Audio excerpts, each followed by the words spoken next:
Hello, everybody, and welcome to episode 13 of season 7 here on Rocket Lasso Live. How is everybody doing? I see we've got some people over on Twitch. I haven't seen any comments on YouTube yet. Let me make sure that it's running. Yes, it is. We just got to wait for some people to show up there. Okay, everybody, start getting those questions put together so we can start tackling things today. Looking forward to it. A couple little things to mention and something to show off. Let me get the proper window open. Nope, that's Firefox. Let's get maybe a new window here, minimize that, and then type this in. Boom, boom, boom, boom. Full screen. And now I can share the screen. Boom. And let's go to, what did I click? Plugin layout. Here we go. Desktop plus camera. Okay, here is halfres.com. Halfres.com has launched for 2025. We are now selling our tickets. So if you want to come to Chicago on September 12th, 2025, you can come and hang out. We've got most of the day event. It starts at 1 o'clock if you want to come and go to the creative sessions. And we got the big giant party here at night. So super duper fun. I know definitely some people have been here. Some regulars in the stream have definitely made it to Half-Res before, so that's really fun. We know who the main speaker is going to be, but we haven't gotten all the info yet. And then we've got the creative sessions, which is going to be hosted by EJ. And then we've got some speakers here, and they're going to be doing more like educational presentations, which is really cool.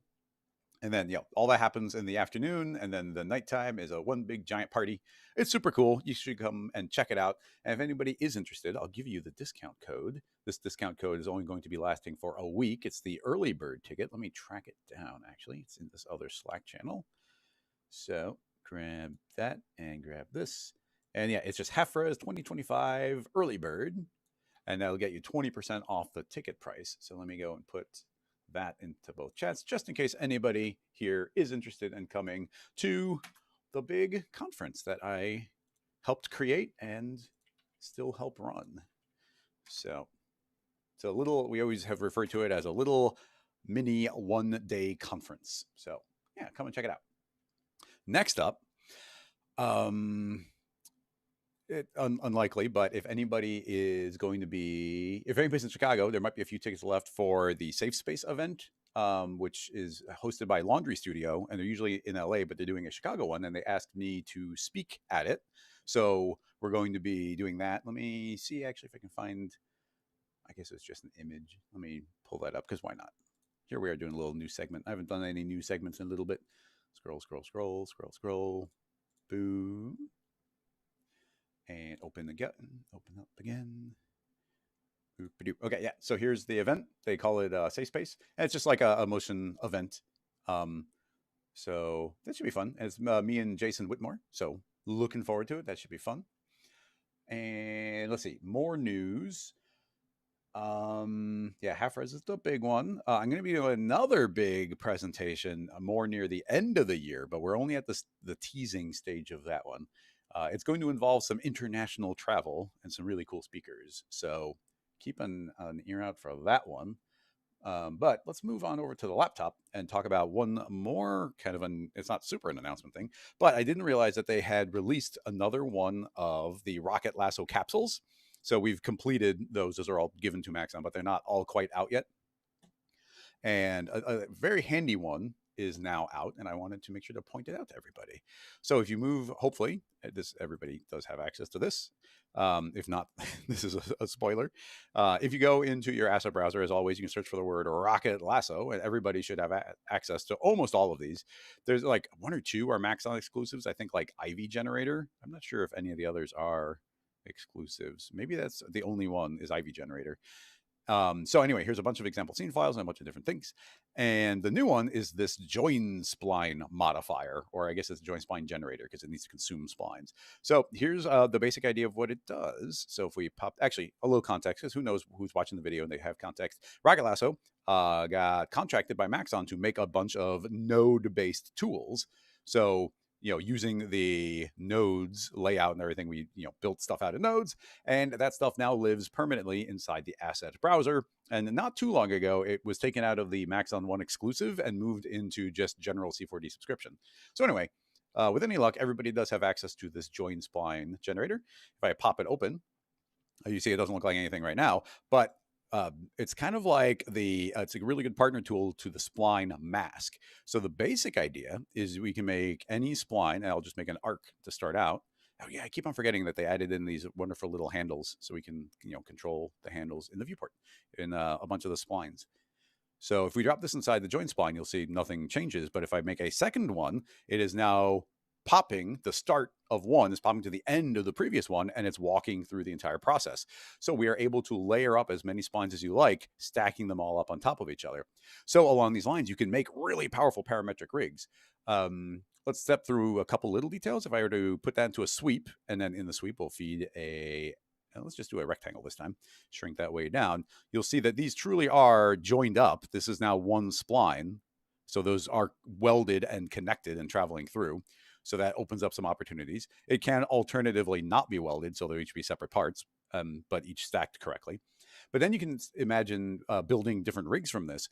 So my favorite kind of go-to is, if you didn't realize, there is a line spline now, which is pretty handy. So we grab the line spline and drop it in. Let's see, the default orientation. You can never see the line spline because it aligns with the axis perfectly. But you can see that's traveling off to the right. So let's just call this one X. And then I'm going to actually make a first one here. We'll call this one Y. And the Y one will point up on Y. So now you see that we have a line that goes up and then it goes over. But if we were to take both of these and duplicate it, you can now see we can go up and over, up and over. But here's where it can get powerful, is if we make a cloner instead. I will set our cloner to be just linear, so we can make as many as we like, and I'll drop in the first and then the second into the cloner. So right now, if I were to make additional clones, you see they're just going to dilute, and first it goes up, next one goes off, and they're just offset by whatever this is doing. So you see, it's alternating those. But now without, it doesn't really matter what these do. The only thing we care about is the order that they're being created. If I throw this directly in, it won't work. But if I throw it into a connect object, not surprising, throw into a connect object, I can now throw that inside of the join spline. And now it's going to alternate every other one, because that's the order they're being created. So now this is like an instant staircase generator with like an incredibly simple hierarchy. So we can go dilute, pull those back, and then they continue to stack up however we want. So I could grab an extra, let's grab an X here and drop it inside the join spline first. And then we can say, actually, it's going to start out with a straight section of floor here. And then let's put this to an odd number. And so it goes up, and then I'll make another duplicate of that X at the end. And now we can end with a flat section over there. And the join spline just merging all of those together.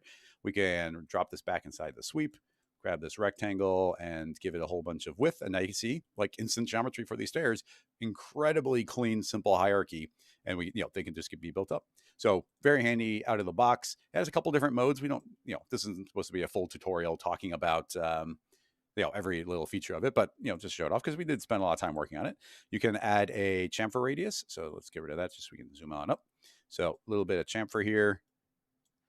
And we can start increasing it. You see that it's going to round out all the different weld points there. So you can get this nice little wiggly setup going. You can also do a flat chamfer. So you get the hard edge, it's kind of bevel look. You can close the spline so it loops back around. You can output the active selection of like where the different points are being welded together. And right now everything is sort of absolute. Right now everything is just snapping to wherever the next spline is, but there is an alternative. And let's yank that out. And yeah, let's yank that out and delete all of those out and make an arc. So if I were to drop the arc inside and drop another arc inside, the right now it's set to next. So you can see automatically one got snapped to the next one. But if I turn on closest, then now it's actually based on proximity. So if I were to, let's see, what's the first one? That would be calculating first. We'll grab the second one.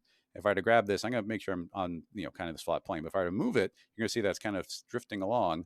But at a certain point, it gets snapped. Let me increase. I'll zoom up on it for one.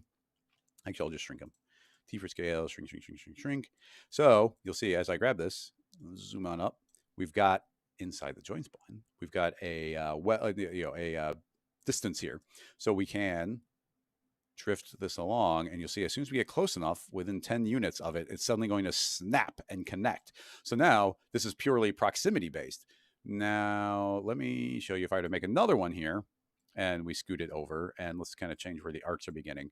Let's see. I think, right now, if I were to take, this one and move it here, that's going to weld. But if I were to move it up here, you see it doesn't weld. It doesn't want to lock. And it's because this is always going from start to end, start to end. So now if I were to move this here, you see that also doesn't weld. But if I tried welding here, that is a start to end. So I'm able to kind of move this to different spots to link them.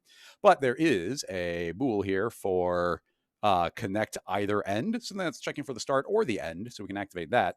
And now you'll be able to see that I can actually link this that way. And I can also link it that way. So both will get locked to each other. So yeah, that one's proximity based. It's only looking for open starts and ends. So it's not like we can weld.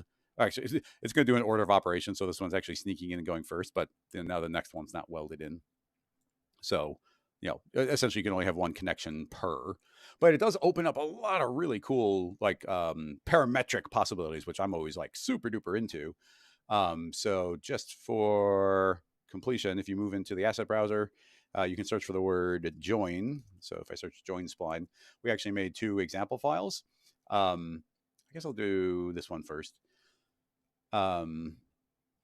There's a lot going on here, so let's let it go. Okay, yeah, so you can see we've got like all these crazy shapes, and everything here is parametric. Nothing has been made editable. So like all these like really cool cloud rigs here. Let me just copy and paste that into a new file. So you can see I've got this cloud, but you'll see if I open it up, it's just a bunch of arcs that I created. So I grab any arc. So I made different clouds here just by selecting one of these arcs and scaling that one up, and grabbing the next one and scaling it down, grabbing this one and scaling it up until they kind of like all lined up and looked nice. So it's super easy to make this, and it's entirely parametric. And then moving back, other shapes. So you can see here, we've got some different types of corrugation. Like this one is kind of like a tin roof. And then even more fun down here, this is like a shipping container side, and it's just driven by a cloner. You can just make as many copies of that as you like. Here's like a roll of duct tape or a ribbon. That's all, one continuous spline now because it's one helix connected to another helix. And then, here's parametric flower pots. These are actually pretty nice just in the fact that we can open up a new file and, really straightforward. It's just a lathe here. So I can turn that off. And you see I was able to make a entirely parametric profile here of the flower pot, and now we can spiral it, and now we have this. But at any given moment, I could grab any aspect of this, and I haven't built this in a bit. So, but it's like, yeah, I can grab this and say, oh, change that, change this. So it would be really, really, really easy to make like really advanced espresso rigs by pre-building these, and now making a parametric flower pot like trivially. And then these are pretty straightforward. This is just like a curve and a straight and a curve, and I put it into a symmetry, and then clone that symmetry, so you get like all that cool complexity there. Candy cane, super obvious example. These spirals are actually really fun to make. Actually, I will show you an example of the spirals just because I think it's a cool concept. And it was not conceived of when we were first making it. But if I were to make, if I take an arc and I put it into a cloner, and we'll set the cloner to radial, and let's make sure we're aligned with the spiral. Okay, so the point of the tool is supposed to be, we're just taking, we don't care about the position. We're just overriding that. And then we're going to snap the first to the last, to the last, to the last. So if we go and make another one of those, let's search for join spline, spell it correctly. Let's put that cloner into connect, and then drop that inside the join spline. You're going to see that instantly we get a really cool shape that they all kind of perfectly match because the rotations are respected. So I could grab this and start changing however many of the count that I like, and I can make, any sort of ring. And now if you look at that, that starts looking like maybe the extrusion for like a Roman column, which is pretty cool. Now we could grab this arc and we could shrink the arc, raise it. We can grab it, change the angle here. You can see that this is changing a lot of things, but I can make it more spiky. We could overlay it, gets kind of spirography. And of course we add more than one spline in. So I could grab another one and, change. I'm just going to eyeball, but I'm going to kind of do the opposite angle. Okay, we're getting some, okay, not intentional, but like just some cool, wacky looking shapes that, would be pretty hard to make otherwise. So, but yeah, I was going for something more like, maybe something more like that. So you can see I can start making these cog type shapes, layering them up, and making all sorts of cool things. Like I said, throwing that into an extrude, getting this type of shape. Pretty neat. So with that in mind, I also made this scene file. And here is a bunch of Greek or Roman columns. So I got to spend a lot of time looking at pictures of those. Now what's cool here is everything you see here is parametric in some form. There are bools happening and then more complex things, but like these pillars, the profiles of these pillars are a whole bunch of join splines combining to create the shape. Like the square one is the exact same type of profile. But then if we go down, to the base, it's just, this is an arc. Like, hang on. Here's these. Thank you. You see I've got, a straight line here, and then an arc, and then an arc, and then a straight line, and a straight line. Over here, we've got a bunch of join splines that are making these spirals where it's like a straight line going into a helix, and then, adding, thickness to it, etc. And then this one's pretty crazy. Let me show the geometry. And again, these are a bunch of different joint splines all being put in like the symmetry objects and getting to get spun around. Here's that column, like that technique we just showed, making the arcs, and then I put a straight line in there so they could have those gaps. And then this colonnade is the crazy one where there's all sorts of like deformers bending things in symmetry objects, but again, all parametric. Like it's all one continuous like crazy hierarchy of spherify and whatnot, but nothing has been made editable. So anyway, I think the joint spline is pretty cool. It's just a handy utility. It's something, actually, in the last couple episodes, repeatedly, I've been like, oh, there's something coming out that we could have used to work with this. And I was talking about the joint spline. So anyway, just a cool thing. Go into your Acid browser, check it out. I think it's pretty handy. So another little update in there.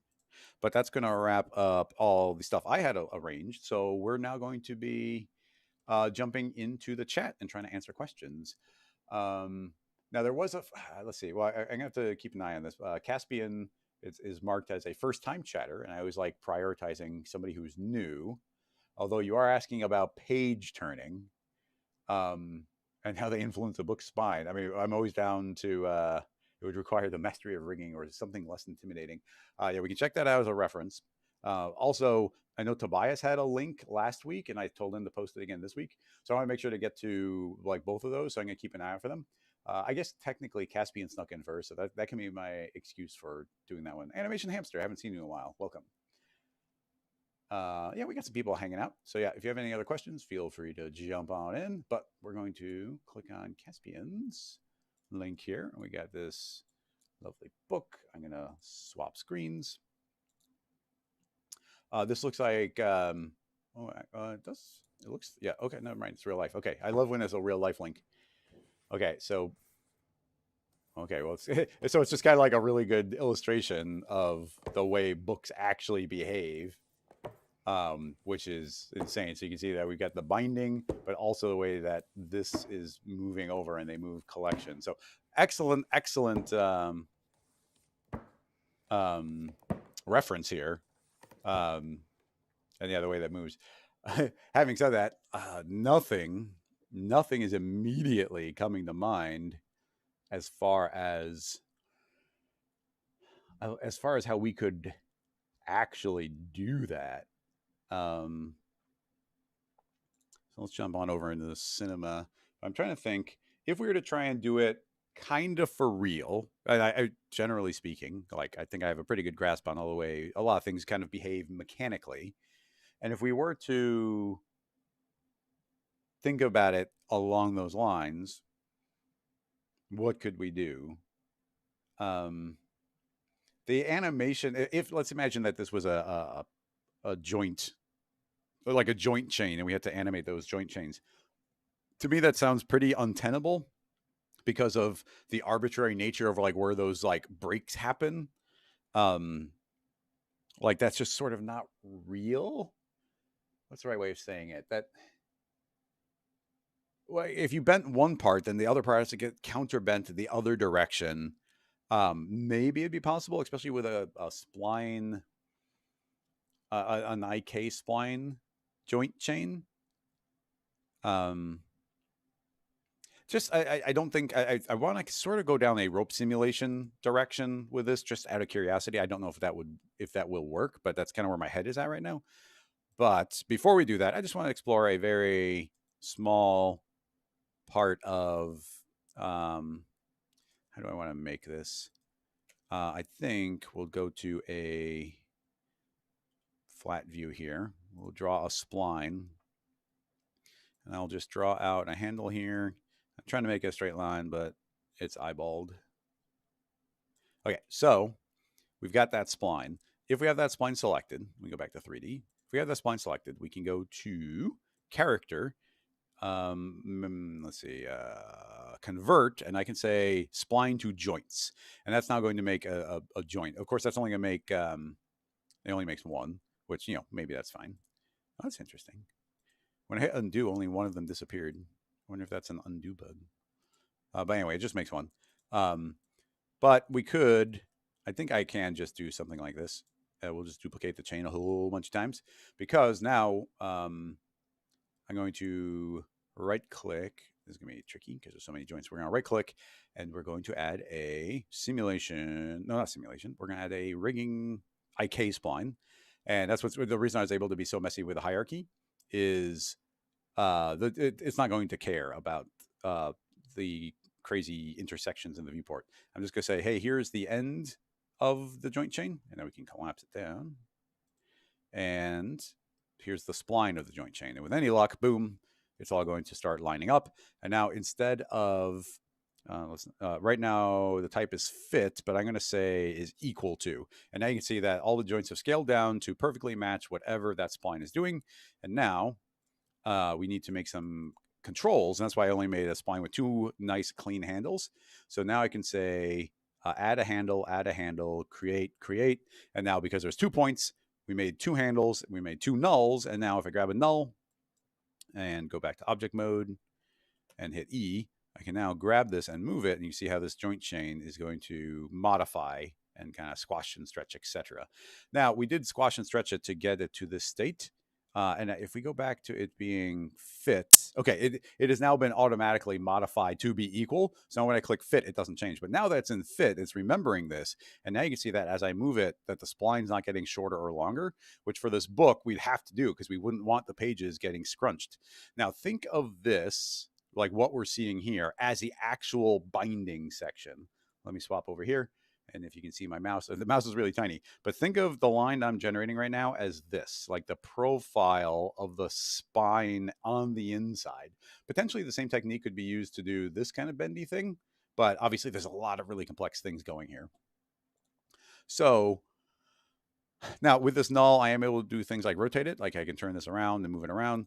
And then let me zero that out. So the thought would be if this was to be a book, and we did put enough kind of controls through there, I can just control this with the spline.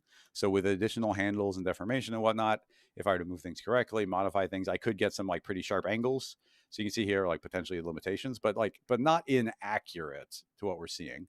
And just for clarity, although we don't have a rail spline, so this might immediately not look good, I will make a cloner. And just to keep it in the spline land, we'll make a spline. I will clone onto an object. The object will be this spline. We'll change this to be Y. And I have no idea how many segments I made, so I'll right click 32. And in theory, I could say 32. I may need to go up or down 1, but it looks like 32 is the correct number. Oh, actually, it's not. Okay, now you see every line is exactly on the axis of 1. So if I'm careful and I keep this 2-dimensional, this might work, but they might immediately, they immediately pop to a different orientation. Yeah, actually that kind of makes sense. So let's assume that's going to happen, and I'll instead put that on an X. Well, you see they even flip one direction or the other depending on the spine, and also you see they are not sticking. They're kind of shifting along the spline because the spline is not subdivided in that same way. And I'm pretty sure right now it's set to a count, but I could say even and then do it. But I think that will also, they won't be popping, but you see they're still sliding along that. And essentially, we don't want them to be sliding either. So undo. So this cloner is no go. And then this would be tedious. So this is, I can't think of a great way around it. And this isn't even the way I'd want to do it, but it's like we could take this and drop it as a child, get our reset transform, make sure it's on the correct orientation. Now you can see we'd have to do that again and again for every step here. What I would probably do is sort of do this, but I'd make them external and then link them with constraint tags so I could have them all not like stepped through this hierarchy so I could go and get easy access to them. But, because we've come this far on this one and we haven't hit a specific dead end, let's keep going. I can't think of any way of doing this except for manually. I mean, obviously you could write a script, but that would be, it'd take 20 times longer to make a script. I mean, I'm sorry, it'd take 1,000 times longer to make a script to automatically do this than to just do it once manually. By the time I got the interface looking the way I want, we'll be done. Um, anyway, we're going to do that. And now we can search for the word. We can search for the word line. There's all the lines. Select them all. The way the icon looks, that looks kind of weird. So I've got all the lines selected. So now I can click reset transform, and now they've all been reset. So I can do that sort of as one function there. Okay, so now with those, oh, why did they do that? What just happened? What? What?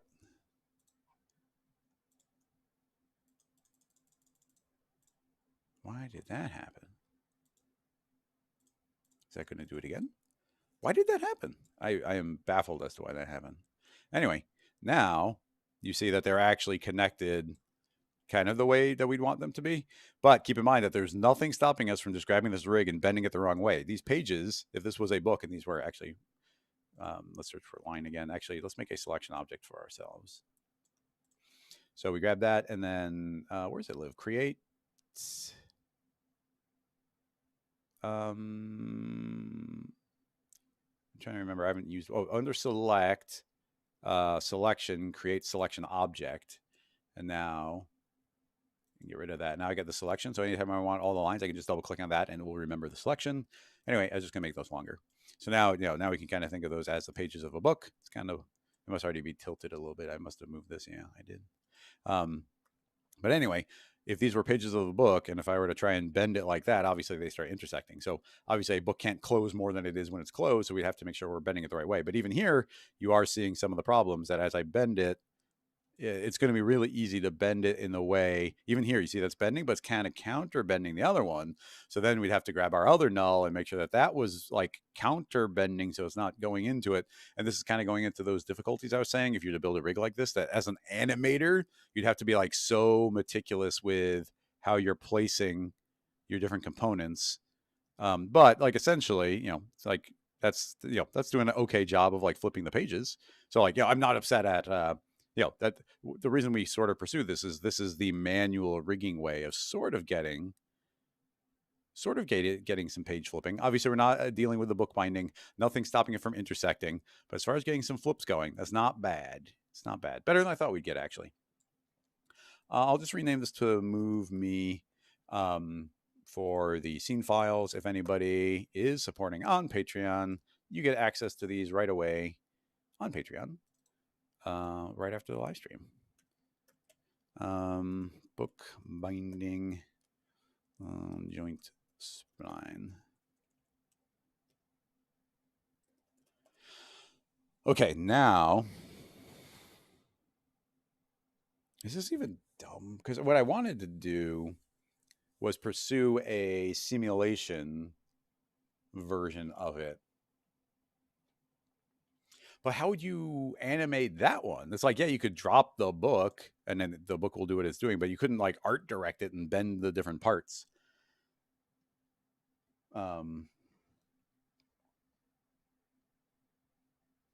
Yeah.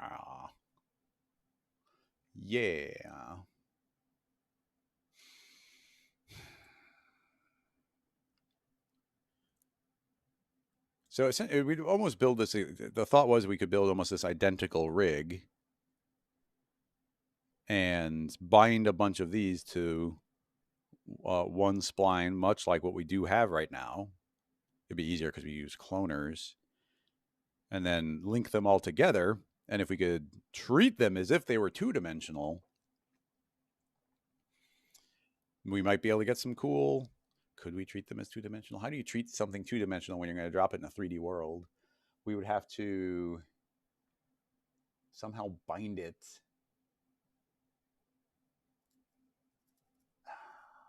The rope simulation is so much better, but it's making me think we'd have to do it as a cloth simulation. Now, cloth on cloth isn't bad. So I guess let's do the experiment. Why not? So here's the current thought. We're going to keep this as low poly as possible. So we're going to drop that down. Okay, so We can make as many of those as we like. Let's do 20. And then we're going to essentially drop the exact same plane into a cloner. I will leave it as a grid, and we'll make there be only one. We'll change the orientation. I'm just guessing there. And now we need, let's do end point and set that to 200. And now we need to make, oops, sorry, it must be 400.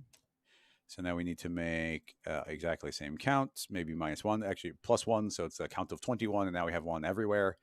And then let us, I guess I'll just make an axis modifier. Drop that inside, and now you see they're offset and they're sitting there perfectly. So that's the bookbinding. These are the pages. For simulation purposes, do we put extra subdivisions? I kind of don't want to. And I think I might even drop this one down to 10, so there's fewer going up for simulation purposes. Grab this one. Let's give it a color just so that it stands out. Automatic. We'll go yellow, just so we can see that a little bit better. Okay, now essentially that's the basic idea of the setup. Obviously, we're very large in the scene right now. If this was a person, that would be a very large book. But the simulation does kind of like working at the default scene scale. So maybe we'll shrink it down if things are going well, but I don't know if they will. Okay, all that being said, let's save it because we're going to do some funky stuff. Bookbinding. Cloth sim. See, if we're doing it with rope, this would be a 2-dimensional setup instead of a 3-dimensional one. And then I don't think that there'd be anything good stopping it from flopping over. I had a thought that we would make 2 of them in parallel. So there'd be like 2 rope simulations that are linked to each other. And I thought maybe if we built it close enough, I could grab the second one, pull it off to the side, and then they would be forced to be bound. For many reasons, that would have been a bad idea, which is why I shifted over to doing it the equivalent with cloth, which is a little bit more kind of real. And if we keep these point counts low, the rope and cloth sim came out at the same time. Maybe they are very much based on the exact same architecture. So anyway, enough hemming and hawing. Let's give ourselves a good chance of colliding properly. So I'll make a cylinder here, something like that. That will become a simulation collider. Both of these will become simulation cloth. And then I think on this one, actually, we probably have to put that into a connect, and let's bind the connect. And then I can right click on that, add a simulation, connect, and it's connecting to other objects. So I can say create, and yes, indeed, we've seen that the points have been created, and those are now locked in, which is pretty much what we're looking for. And then, actually, I was going to say, and maybe we will, but I was going to say we could make this binding like way heavier. We can make it like 10 times the mass so that the pages are going to be resistant on there. But let's just run this as it is and see what we get.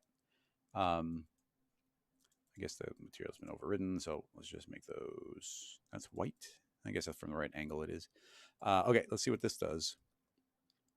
Should run fast. Initializes, the whole system's got to go to the GPU, but then after that, I have to imagine this would be pretty quick for how low poly it is. Taking a little longer to initialize than I was expecting. Okay, now it's initialized. Definitely not running as fast as I thought, but let's not make any assumptions here. Okay, so the pages are connected correctly. I mean, that's pretty cool looking by itself. Look at the pattern that we're getting. I dig it. So those are pages bound, and now as they're flopping over, like essentially they are working. It seems to be working properly. So several variables, and some of these limitations. This is where I'm going to get curious. If these are our pages, we want to add a little bit of thickness to them, perhaps, so that they're not perfectly on top of each other. Although in theory, I guess paper would be pretty close to on top of it. It's a very large scene, so even 5 is probably pretty tiny. Let's just run that. So we get, so this just, you see how there's a little bit of space in between there? That's what we just introduced. So that's working fine. I was curious if that would explode on the binding, which maybe it is. And then pages are pretty loose, but maybe, But do we want them this loose? Maybe, maybe not. I'm going to grab the bendiness and say 0. Keep in mind, 0 bendiness still is a decent amount of bendiness. So I just want to see what this does. So yeah, every page is pretty free to go and fall and do whatever it wants. Those have decided to fall into each other. Okay, they finally start moving at the end. Give ourselves a couple extra frames here. Let's go to 5 bendy. Let's start that again. I just want to see what it looks like.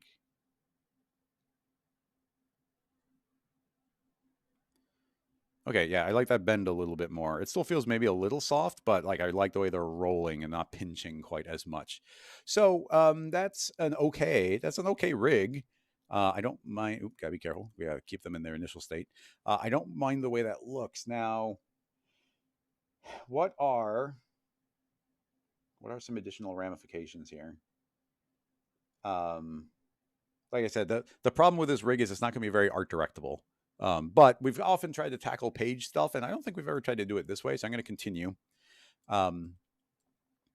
So if we were to try and push it further, in fact, why don't I jump our screen back here, back to our excellent reference, lay flat binding blank from Kiss Labs. So that's what the book looks like by default. You see the spine's a little bit bent. And then as soon as it's opened, okay, interesting. So this is why we just went back here. This binding, the binding is attached to the outermost page. There's a special thicker outermost page, and that gets glued to the binding, but it doesn't get glued all the way. And then there's like a bendy part. So there's a stiff part and a bendy part.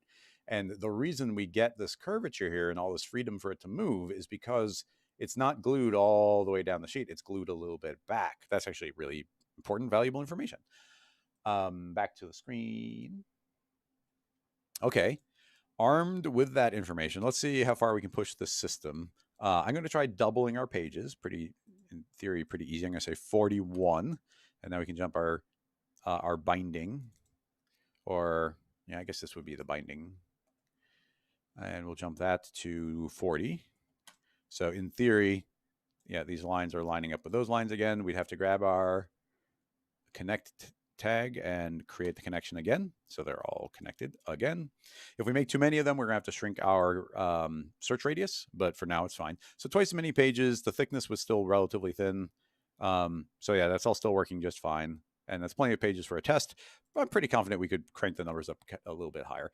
And now that I say that, we should, I think, probably shrink this down. So let's say the height will be 100. I'm sorry, the width apparently will be 100. And then the pages will also be 100. So now, a little bit more book shaped. Those are now quite close together.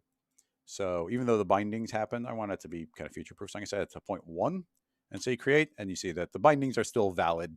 But I am thinking that we are closer than we want to be. So if I hit T for scale on just a nice clean rectangle here, I'll just do that for 2, cut that number in half. So it's about 2.5.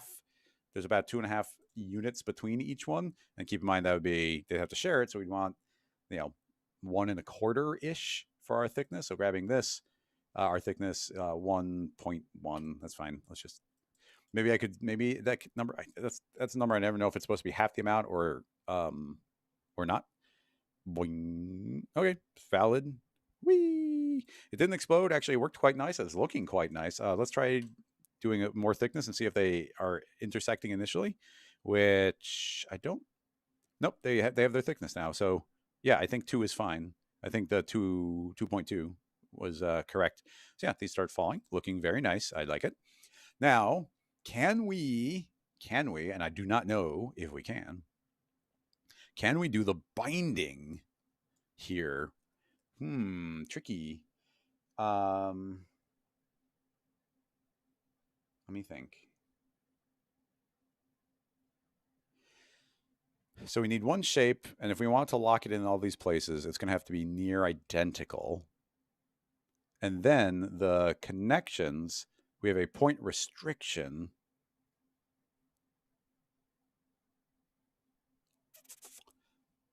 Maybe, okay. I have a thought. All right, we're going to double our segments here. So there's twice as many. Whenever you change your point count, you have to recreate your connections. So those are all connected again. Now we can make the book binding. And I feel it's pretty safe to do that. We are going to have to make it editable. And I'm going to scoot it off here. And then move it a little bit extra. So 51. That's fine. So just a little extra space there. Now, this is where I'm going to do as a trick is, or that's supposed to be extra bendy. See, we're going to try and use the same connector trick to weld a bunch of parts of this to each other. So essentially it is going to act as if it was glued. But we need another section that already be kind of bendy. And I don't want to get really bogged down by making tons of things editable, and which we might have to do, but then making selections and figuring out how to restrict the selections and whatnot. So maybe this is a bad idea, but we can sort of cheat.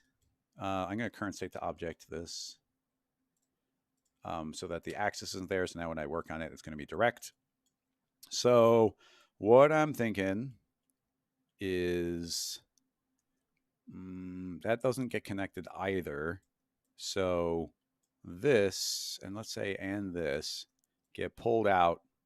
See, this is where I'm going to cheat a little bit. I'm going to pull this out enough so that those won't get bound to the other one. And then we're going to subdivide it a few extra times. So I'm going to hit UB. I can select both at the same time, hit MF, and we can click to subdivide. You see I've got some extra little segments there. That's going to help with the kind of the bendy. That's supposed to look kind of bendy, so it's bendy enough for my purposes. Let's grab an edge here, and we got to keep it away. And honestly, I might grab all of these edges. T for scale it from the top, and just scale those until they're going down even further, because I want these to extend down below as well.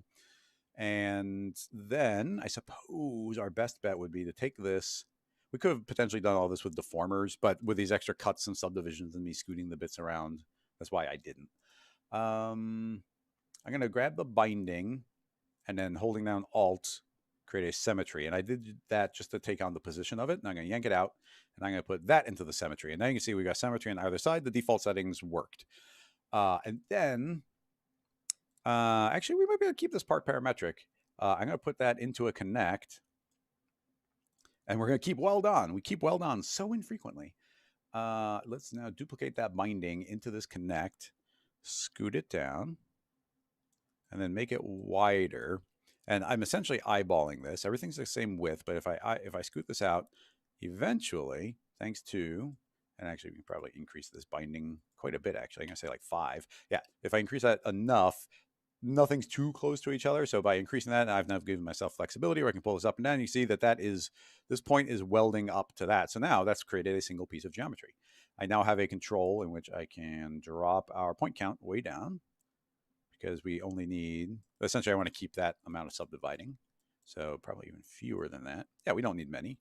So yeah, subdivisions there. It is now bound. We've got book binding there. And in theory, I could squish these back in. But after the binding process, or I'm not entirely sure. But let's say this is another version because it's going well so far. That's the binding. This is now, actually, it's not the, I guess we'll call it the cover. That's the cover. I don't know all the book terms, but it's probably cover. I'm going to steal the simulation tag, and immediately we're going to say, yeah, 0 bendiness for sure.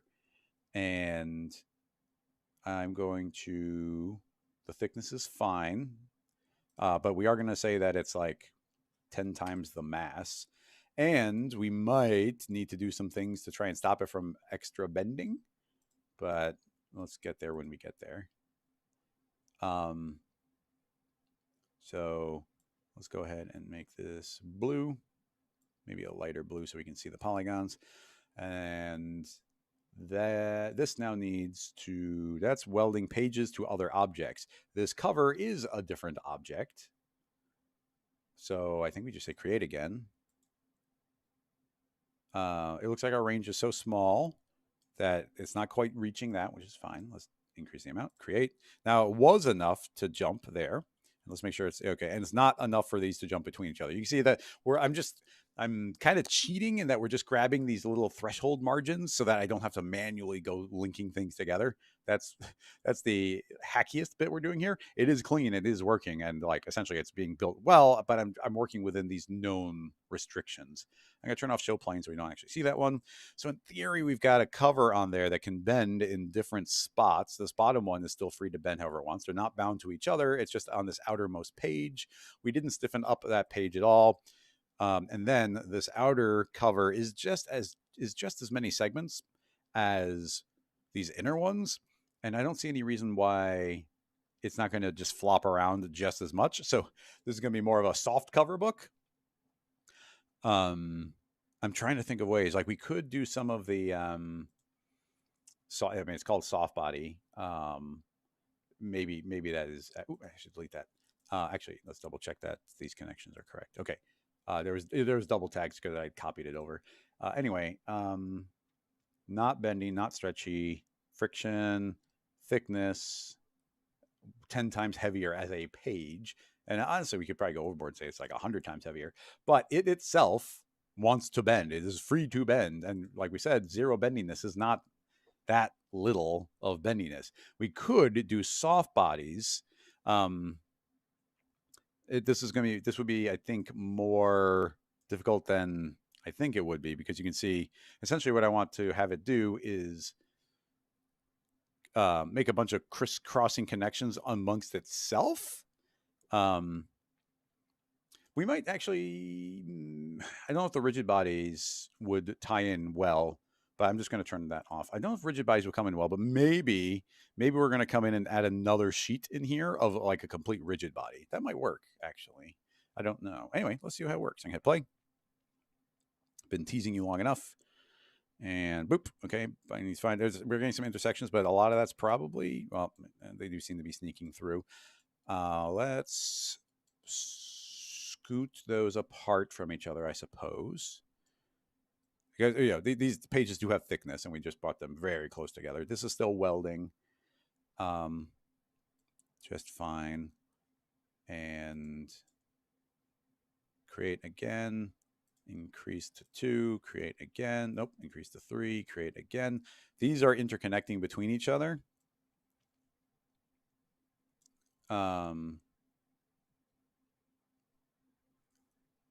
Which I wonder, are we able to do multiple binds? Can I make a copy of this onto that one and say, I want you to make connections, and that's going to get bigger ones. And then we say create. And now those are able to weld between each other, but it has nothing to do with any, it's not close enough to the other ones. So yeah, that seems like it was a decent hack.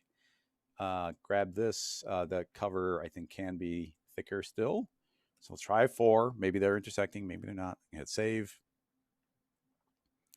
Good so far. No exploding. Boop. Oh, okay. Interesting. Those don't look bound to me. Those connections are here, but those are super stretching away. No stretchiness. Target length. We can't say none.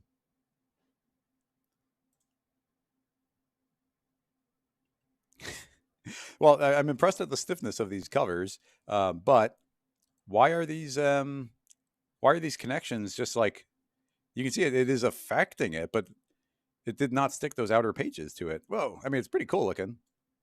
Let's if we turn this on, turn on a little SSAO, it's a pretty good book. We got all the pages, they're all crumpling, like it's cool. I like the way that looks, but this cover is not at all behaving the way I expected it to.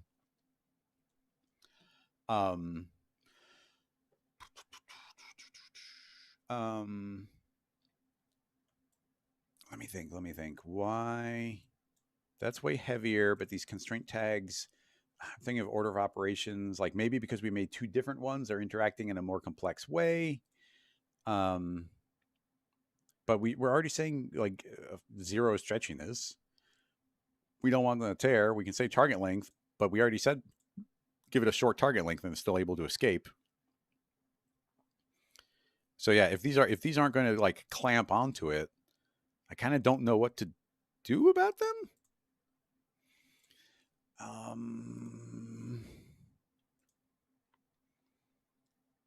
What can we do? I mean, we could increase our steps, but that's a very brute force. Very brute force.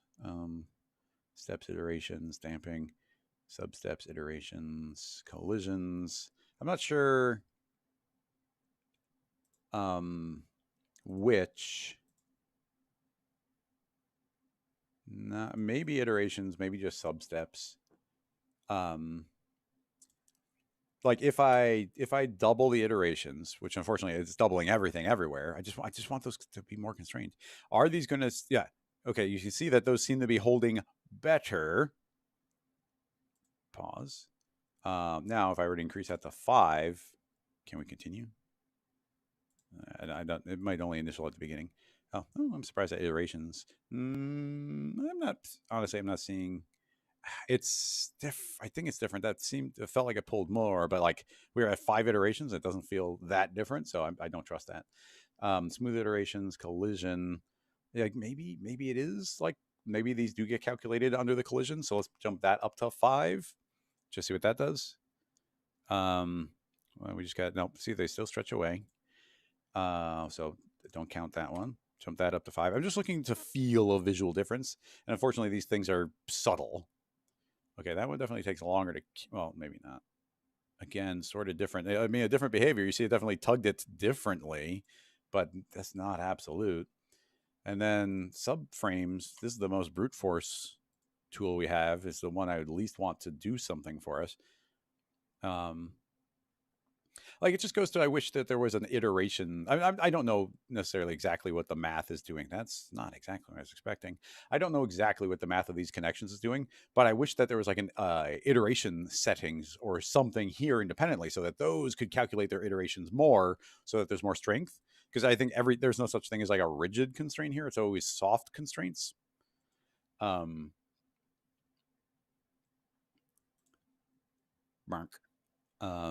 And I'm not quite sure of the behavior on this one right now. I mean, it did make everything stiffer, but yeah, these constraints are just not the constraints. Don't constrain. Like, why are they bound? See, this is what I'm confused by. Like, why are the bindings so good down there, and they're not here? Now, obviously, we made the cover way heavier, so I'm going to drop that down. And also, I'm going to, if we're making tests, it's good to reset yourself back to defaults. See, now everything's, those are still falling apart. That's doing a nothing.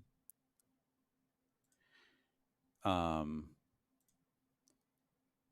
connections, point restriction, other update line of stretchiness, target length.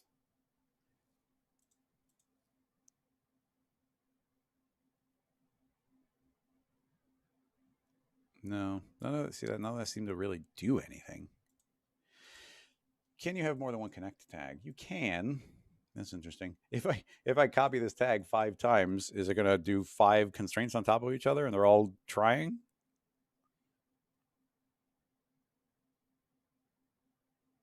Doesn't look different. Like if we're saying that the target length should be whatever they're initialized at, why is this able to do this? Like this starts feeling like a bug to me.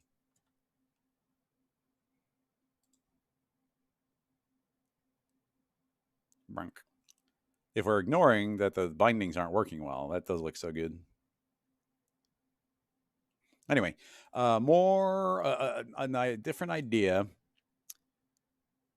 that maybe will work. So that's the symmetry. The thought was, and I'm loath to, you know me, I want to keep it parametric, but here's the thought. I'm going to duplicate that. I'm going to invert and delete. And on this one, I'm going to delete. So now we've got this. This is like the soft cover. And then I don't know if this will work, but this will be the rigid cover. So I suppose I'll copy that entire thing. Don't need the binding, but we do need the symmetry connect. So Now, those are the same color, but this and that are now separate objects. Actually, I don't trust that. I'm going to yank that out. We're going to just do the top cover for now and see if the rigid body works at all. And I think we'd have to make a separate object. I don't think I have two objects as the same object. That would be reasonable that it wouldn't work that way. So just for our purposes, we'll change this to be blue, but a different color blue. This becomes a simulation rigid body, but it's still got those same subdivisions. So the question goes to, if we go to, that's dead. If we go to back to our soft cover constraint, which needs to be remade anyway, will those, actually, yeah, I want those, actually doesn't get one. This should just move over here. So the rigid is going to make the connection. So if I say update on that, is the rigid body not going to make connections for me? Please?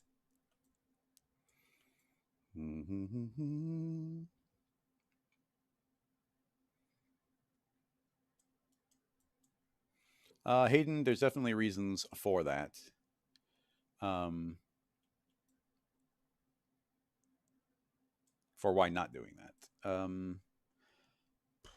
The search rate, I mean, the search radius should, is rigid bodies just not going to connect to soft bodies? I thought you could connect rigid bodies to soft bodies. Other objects, create. We know that it's definitely within range of this binding. They're literally in the same spot. So we should see the yellow dot. Do rigid bodies not allow, are they not allowed to connect to a soft body? I'm going to swap the tag up to the soft cover and create. Now they just create a connection from the soft cover to the pages. So it's just soft body on soft body. Can somebody remember? Can somebody remember if rigid bodies can be connected to soft bodies? Maybe it was just like cloth and rope can get connected, but maybe rigid bodies can't, which would be pretty disappointing. Like, there's no reason we couldn't bind these, that we shouldn't be able to bind these together. None that I can think of. And then, now let's just get silly. I'm going to make a, I guess I'll make an arc. Scoot that over exactly 200. I'm eyeballing, but I want to see if I make this into rope, what can it bind to? So you can see that's pretty dang close. Let's say that that's rope. Rope. Simulation. There is rope belts. There's cloth belts. We might need to use a cloth belt. I don't know. Yeah. When it came to the rigid body, when it came to the simulation stuff, they ported a lot of the old concepts into the new one. And in some ways that's good, but in some ways I feel like it's kind of out of date. Where it's like, why are we using the old belt and the old belt settings when you got a new concept like the constraint, which is great. Anyway, let's increase. Oop, that's not that. I want to put a constraint tag on there. That's set to 5. Create that. The rope has made a connection to the rigid body. Interesting. So maybe that's what I was thinking of. And now, I mean, I'll just scoot it there. And now let's do it again. Connection, clear, create. And now you see it has connected successfully to all of those. So a rope can connect to a rigid body.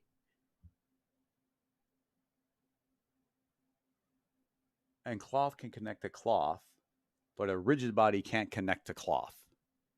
Go figure. And in theory, we could put like a tiny piece of rope right there, but I imagine it would start stretching. I have not used belts, maybe ever, in this new context. So we're going to be learning this together. Belt on, points set. Belt on, I imagine we want to belt onto the soft cover. The points we want to belt on are, let's say, those two.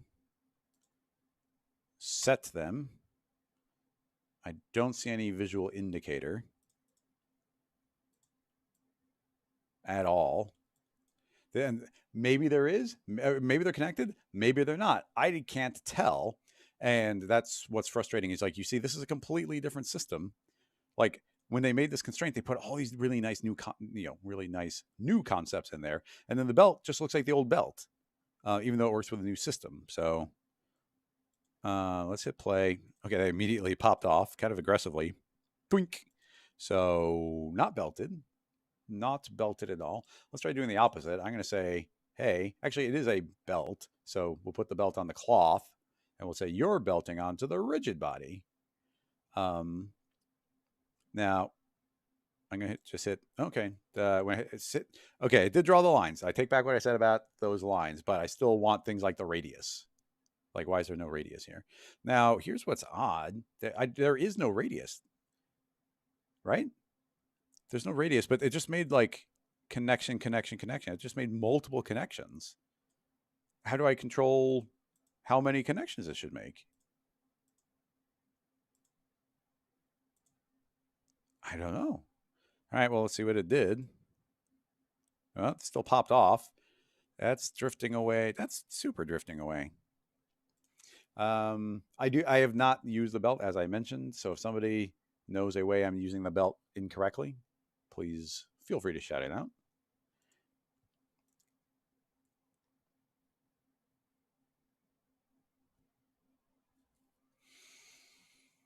I don't like going to the help while we're live streaming.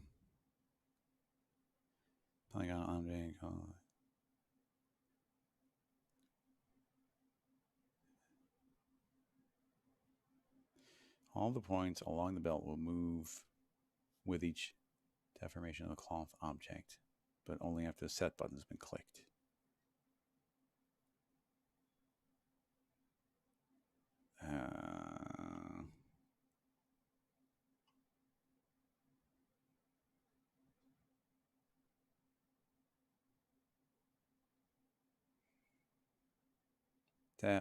Yeah, see, these are belting from like super far away. And we're looking for precision here.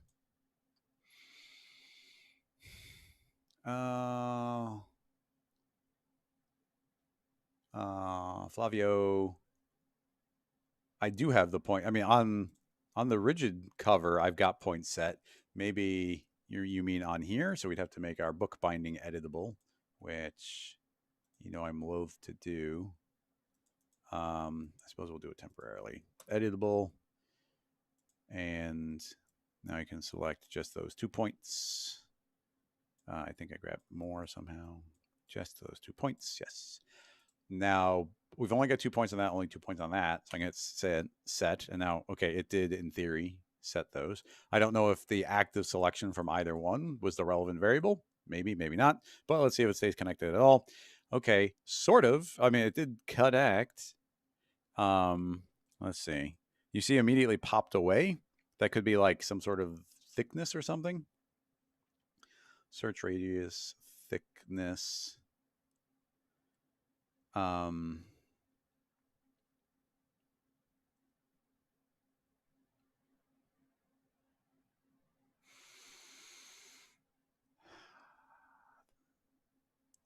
rigid bodies don't have thickness. Some that we might, if we wanted there to be thickness there, we'd have to make it a cube.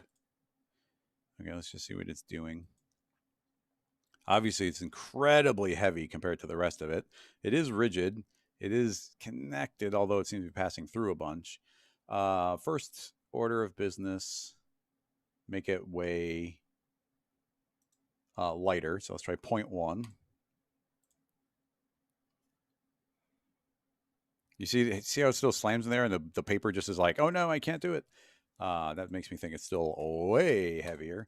And I have found that it's like the weight of a rope versus the weight of cloth versus the weight of that's better versus the weight of a rigid body.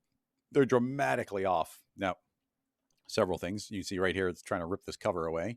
Actually, yeah, this is not connected in any way to the book, but you see how far these are stretching apart from each other. Again, no solution for that.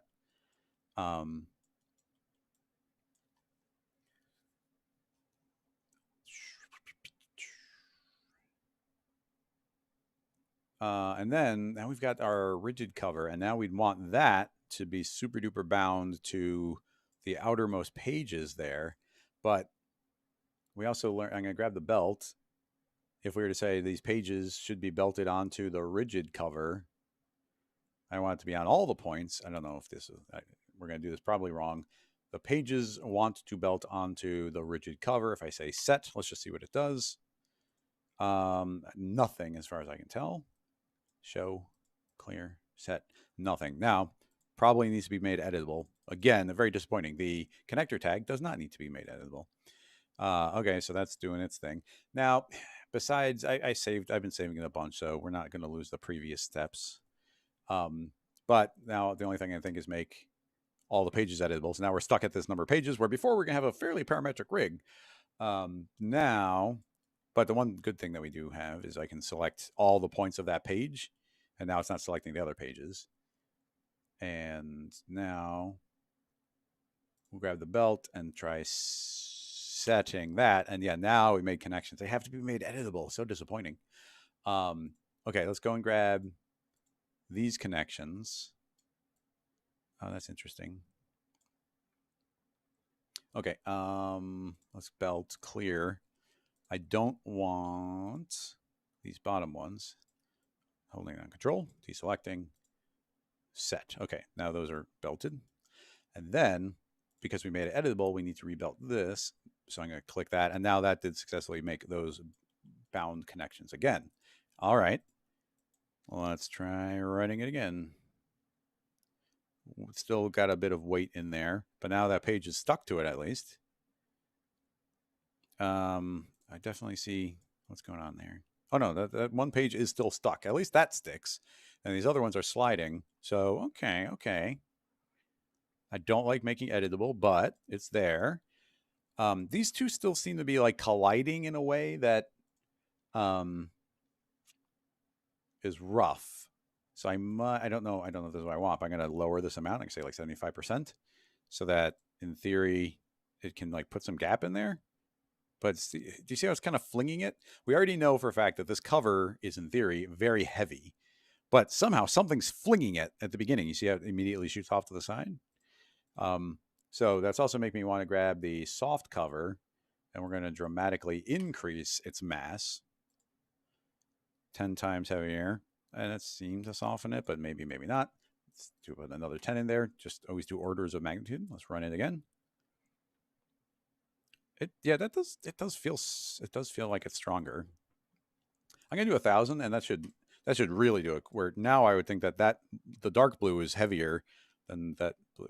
It's kind of hard to tell, honestly. Kind of hard to tell. And if I can't tell, I tend to revert. Let me run it here. Yeah, no, those don't look different. That doesn't seem to be doing anything. So are we just still horribly in different orders of magnitude here? Or I'm going to put 2 more zeros there, the smallest number we can type in the cinema. It is punching it less, right? Is that bending less? It's so hard to tell. I don't know. Seems pretty dang similar to me. So I'm going to go back to 1. So this is like 10,000 times heavier. It doesn't look any different. It doesn't look different. It looks identical. So if mass isn't mass, well, we're in density technically. Maybe because there's no volume, there is no density. So let's change it to be mass. That very well could be the case. Now it's mass. That's definitely different. You see it crushed through. So now 0.1.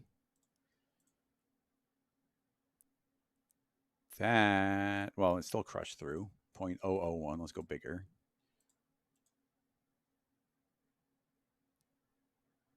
Did not crush through. That actually did something. Okay, something. Grab the cloth on this one. It just has mass. We can't change it to density, but it did seem to be acknowledging it at least. So let's try. I'm gonna try putting another 0 on there. Again, the smallest possible number. And it's so light, but it's still rigid. Okay. I mean, this seems fine. Now, that is stuck to that page. That page is stuck to the inner binding So even though we're still doing a lot of tinkering, I'm going to grab a copy of our rigid cover, which I think is safe to just type in a negative number here. Again, pretty manual. So that goes on the opposite side. That seems to line up just fine. Maybe the normals matter. So I'm going to select it, say select all, hit UR for invert normals. Man, I haven't done that command in a while, but still in my brain. Okay, so our belt.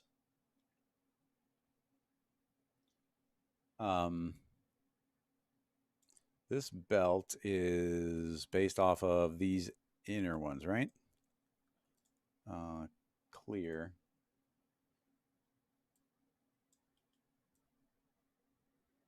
What, okay, that's a soft cover. Okay, so we need this one, that point, and that point. And that's binding to other objects. Oh, we can only put one object. Oh, that means we need another belt. Okay, so another belt linked to the other cover. Just these 2 points. Set. In theory, that's set. And then we go back to our other belt and we'll clear that one. We go to our points and now we'll grab essentially this equivalent. So I think the easiest thing to do is select one of those points. Now we got some there, UW, select all the points of those. And now we will deselect those 4. And we will deselect these 4. And now this belt is going to belt to, these are manual belts. I didn't need to do that. My mistake. So we've got that one. That one's still set. That one's fine. So now we just make another belt again, and we do this to the other cover, and we select those pages, and we deselect these 4. Very manual. I'm thinking like the connector, like this connector, but these are just different. Clear, set. Okay, now those are bound. So now we got cover on both sides. Very manual, but it's there. All right, let's see. Okay, well, we got some trouble. That seems bound. That seems not bound. This soft cover, I think we might have broken these connections. Let's grab those. And then on this rigid cover, grab those. And then say clear and set. And now, yeah, I just saw new dots appear. So maybe that's bound now. Let's hit go. Okay, it is bound. Oh, it gets super crunched. Yoink. Okay, everything get yoinked. That passed right through the surface. Lots of madness is happening.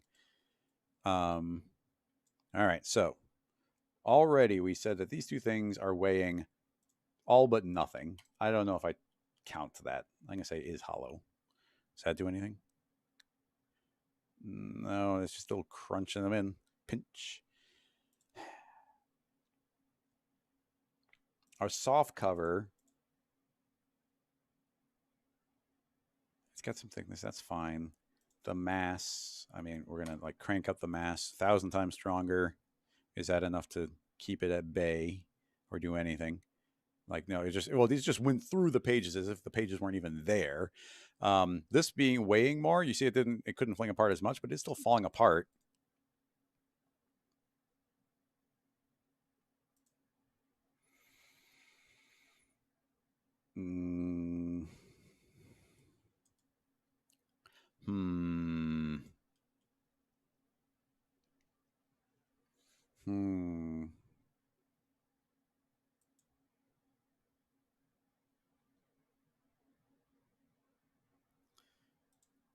Yeah, I'm not sure. I'm going to temporarily delete out the pages. Let's just see what this does by itself. Yoink, bonk, crunch, stretch, explode. So a lot of the exploding stuff seems to be happening completely independently of the pages. The pages just seem to be along for the ride of the chaos that is belting these 2 hardcovers to these 2 rigid bodies to a soft body. Frustrating. I feel like we did everything right there. Now I can think of some vague ways around it, but it's going to start getting hackier and hackier and more meticulous. For instance, this would be because we have so few segments here. a thing we could do, I don't know if I'm going to do it, but a thing we could do would be make each of these its own individual little rigid body and just like link them all together. So it's like a bunch of little wooden slats that are all bound together. And then we could just belt those all together using connectors, actually. That maybe would be more robust, but that seems absurd. But it would make this entire outer thing a rigid body.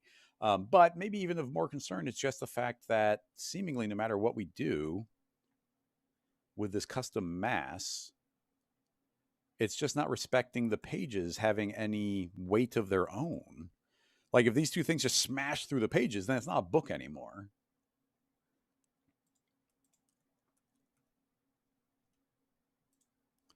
And in spite of making everything edible and whatnot, I feel like we've got a very clean setup here. It's all very precise. But yeah, these covers just smashing right through. And then didn't we already? Yeah, we can go in here, and I just feel like throwing these numbers in here just doesn't mean anything. Okay, well, technically different. It shoved them away, but these are now behaving so differently. I mean, it did something, but that's something. Well, see, yeah, even there, I just made it 100 times heavier, and the pages could, or the covers could still smash right through them until they exploded. Hmm. I mean, we remember when we were doing that purse simulation, we were trying to connect ropes to a purse and we just kept on getting everything stretching. Essentially, we're running into that same problem again, which is the one system will play really well with itself. Like cloth will play with cloth, rope plays with rope. Like all that stuff works so well. But when you start mixing the systems, they start exploding.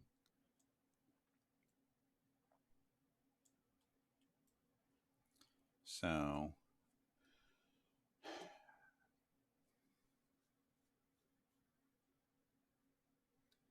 yeah, Michael was just saying the same thing, that maybe regular connectors, but I don't think regular connectors work on soft bodies. Um, so we'd have to do them as rigid bodies. And again, I'm not saying that that's not a valid thing to do, but if we did make this entire structure a series of rigid bodies all interconnected to each other, that's sort of where I was starting to go, because I can think of a relatively quick way that we might be able to do that. But if these pages are just getting squished as they are, then even if we did make that work, I don't think it works. Let's delete that soft cover part, just see how it reacts to just these two covers. Boing. Yeah, look at how heavy that is. It's so heavy, it's just stretching that little glue binding spot. Yikes, bronk. How do we stop that? Like these are rigid bodies, and we got rid of all the mass that we could. I mean, there's rotational mass. Is rotational mass different than regular mass in this case? Is this somehow being treated as like rotation? Oh, what's happening there? Okay, okay. It just decided to start passing through our rigid body, our collider. Whee! Why not? I'll just pass right through. And you see it's still yoinking these pages down like nobody's business. Even though we're passing through, the yellow is still getting super stretched. So I'm going to say that one doesn't do anything. Is hollow. I don't know if it's doing anything in this particular case. And then, like I said, that's the smallest number we can type in the cinema.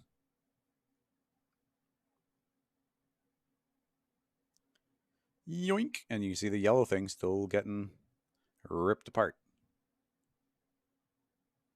Maybe I'll pass the scene file along the Maxon. See if I can, get some sort of something going on. But unfortunately, we had some luck there. We had some luck with the early binding, and the problems that we had later on, like can't take that away from us. Like that was still working great. I'll bring this back just so that the scene is. I'm gonna, just for the purpose of giving this over to Maxon, I'm going to reset all of these masses back to something reasonable, like the defaults, and then now any exploding it does is on what the system thinks is correct. So that's that. So I'm going to save this as NPC PC underscore bug or limitation. But let's pop open. Was B?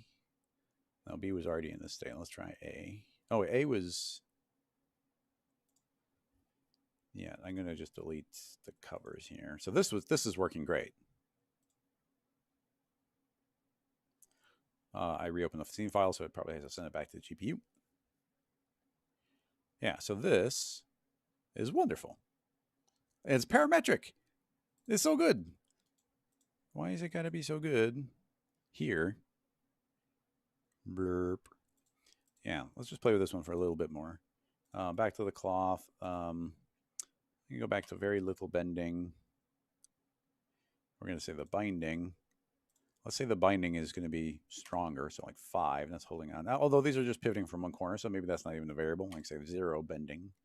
And then just keeping it parametric. There's so many reasons that it's great to keep it parametric, because now I want to experiment and say, what if we gave it a height segment or 2? So we'll do that. And all I should have to do is click create and rebind them, and now it's all bound again.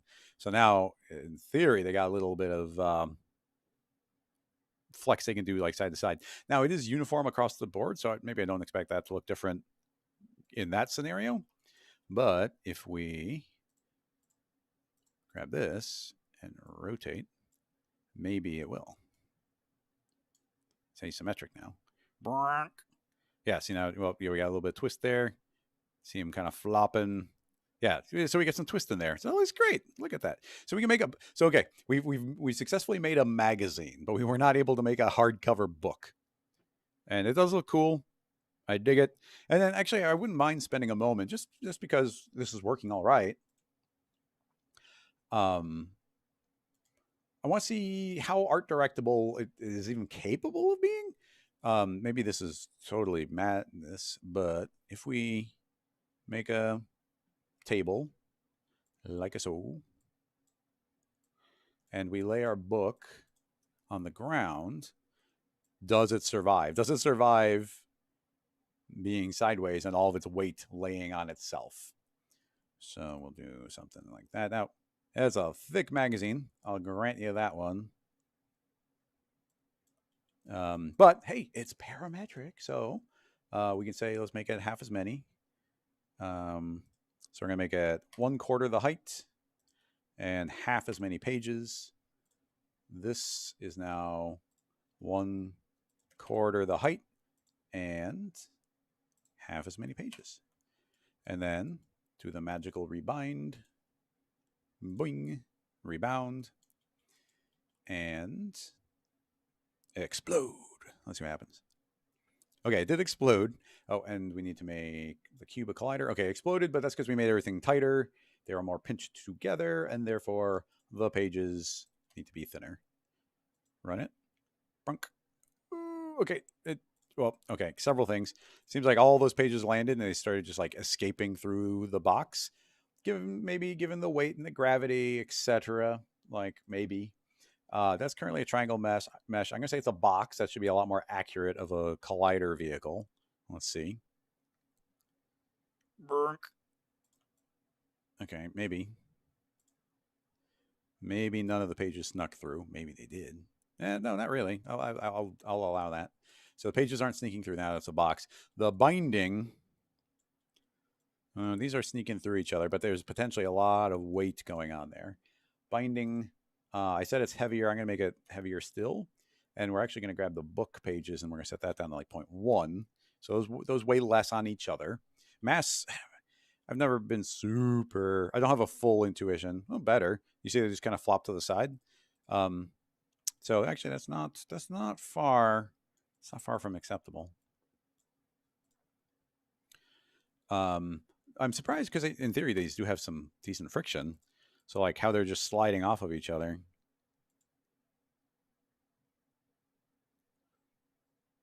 All that compression. Yeah, something about them all layering on top of each other. They want to kind of give up and go over there.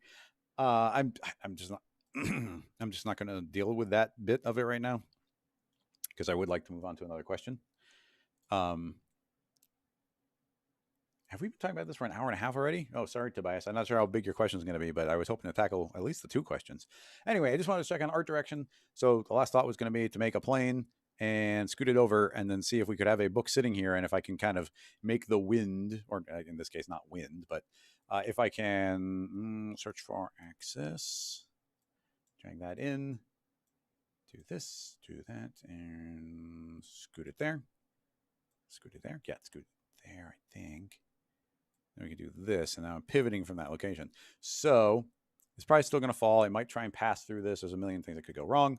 But if I just grab the rotation, and then hopefully this doesn't freak out, I'm going to jump over to another time.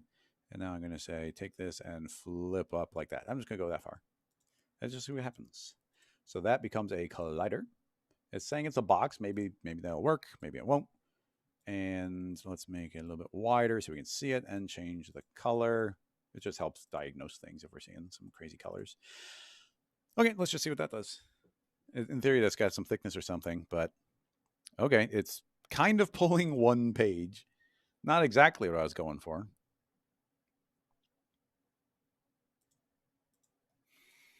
Now, it is a plane, and all those are pulling down. There's a lot of variables on that. And we already saw the book super compressed on top of itself because it is like a thing stacked on a thing, stacked on a thing. Okay, I just changed it to triangle mesh, and it pretty much worked. So yeah, if you were to do that and hide it, it wasn't perfect, but we do have this weird like overlappy thing. So the concept is kind of there, and we did just get a semi-successful page flip. So hey, I'll take it. I'll call this one B2, or actually that's B. It'll be B2 because the C is the bug. Okay, so we kind of found some success in that one, and then we found some limitations, and maybe there's something I'm not realizing or some detail I'm not quite getting. So that's neat. Is there any follow-up questions for this? I currently feel like we've exhausted most of the potential in this question. As far as like what I think we can technically do in cinema right now, but I could be wrong. Just for fun, let's drop it at an angle and grab. See, I love it being parametric because now it's so easy to do things like that. And then rebind, and it's good to go. Parametric, nothing editable. Okay, let's see. Drop it. A lot more polygons. Boom! Like, look at that wobble. Like, this is great. Look at that. The whole thing's twisting. It doesn't want to twist because of the binding, but the binding is soft body, so it is capable of bending. So the whole thing's kind of like, I don't want to bend, but I will. It's going a little bit crazy, but it's quite a few layers. Yeah, I think it's kind of passing through, unfortunately. But these individual pages are doing surprisingly well. Like the pages don't stick on top of each other, which is something I kind of thought would immediately happen. And generally speaking, the pages are not passing through each other. But again, that's soft body playing with soft body, which tends to just work well. I'm curious. I'm just gonna add a soft body to this cube. Soft body, and then under forces. I'm sorry, under mix animation, I'm going to say with pins 100%. So that just means it has to stay where it is, but it is actually a soft body now. And then let's subdivide, because generally speaking, cloth likes some subdivisions. And let's run it on that, because now it's entirely in the cloth system. I'm just curious if it does a better job of not passing through. It definitely looks like it's sneaking through there a little bit.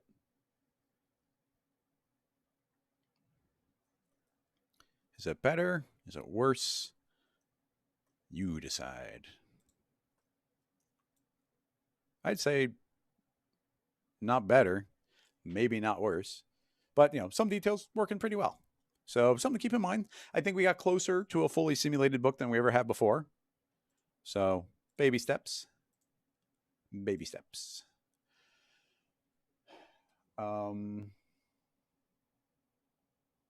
Yeah, Caspian. We did our best. I'm going to scroll up and check out Tobias's question. That was submitted last week, and we ran out of time. So we got to see what we're looking at.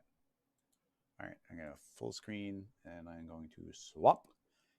Oh, goodness. Let's let that refresh. So, blurp, blurp, blurp. It was pretty cool. I'm guessing this is just a liquid, the new liquid simulation test. It looks really cool. So this is from uh, Keisuke or Keski sketches from Tokyo, Japan. And I love the experiment. It's a really cool experiment. Looks like they got some various cinema experiments here. And yeah, they're just letting the liquid squish. I don't think there's that much to that one. Like I think what you see is what you get. Um, so let's close that down. Close that one down.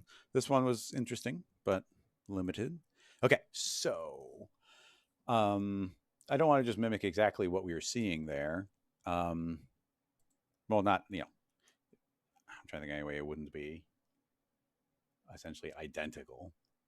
Or I can only think of superficial ways of making it not identical. So instead of a circle, we'll make it a square. So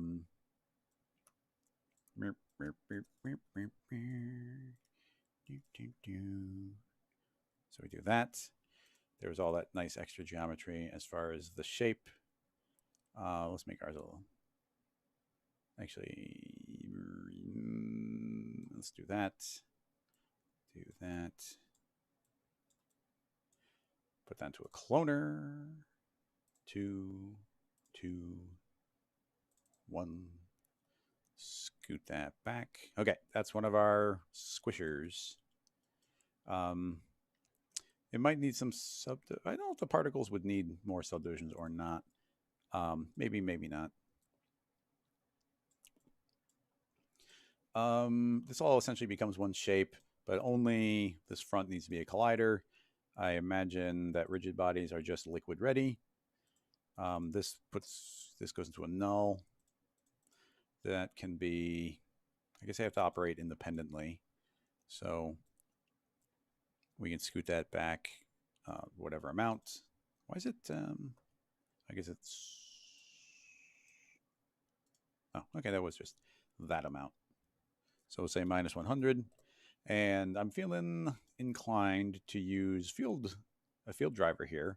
So if we grab that parameter, if we want to use a max on one, but I am going to use a Rocket Lasso timer to do the looping. We'll do a field driver add, and now the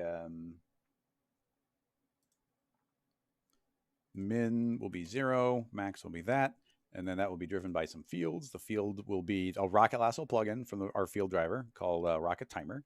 And I'm going to say let's say 60 frames. Every 60 frames, it's going to, I guess we can say it's going to yo-yo. And it'll do that. At 0 means it'll go forever. So in theory, if I hit play,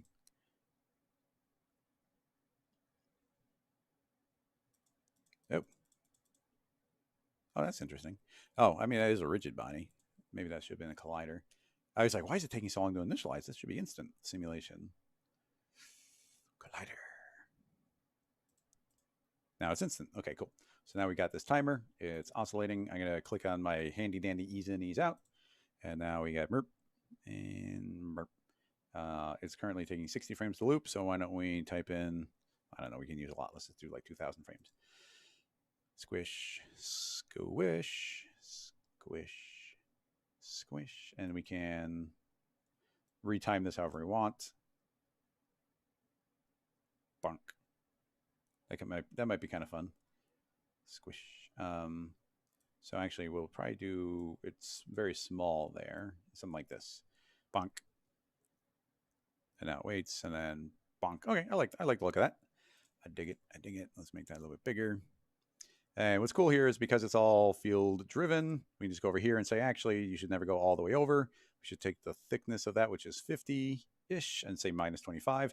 Actually, we probably don't want to go all the way. So we'll say like minus 30. So there's a little bit of space there. And now the timer can live outside of both of them.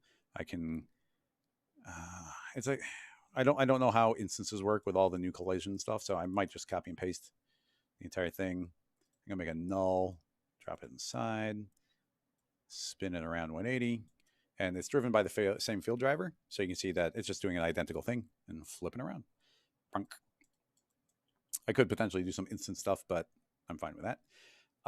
Grab both of them. They're both on the same parameters, which is handy. So now I can do things like type in 200. So now they'll go twice as far back or even further back. Bonk. Okay, I mean, that's pretty much what we're looking for. So let's save that and get our liquids going.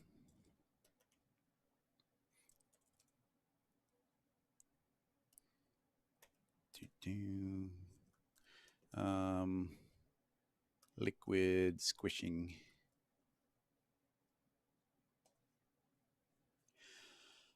Okay, so there's clearly like these bubbles of liquid traveling up. Now, the liquid, all the liquid stuff, let's go to particles, and we modified this a couple weeks ago to include the liquid stuff.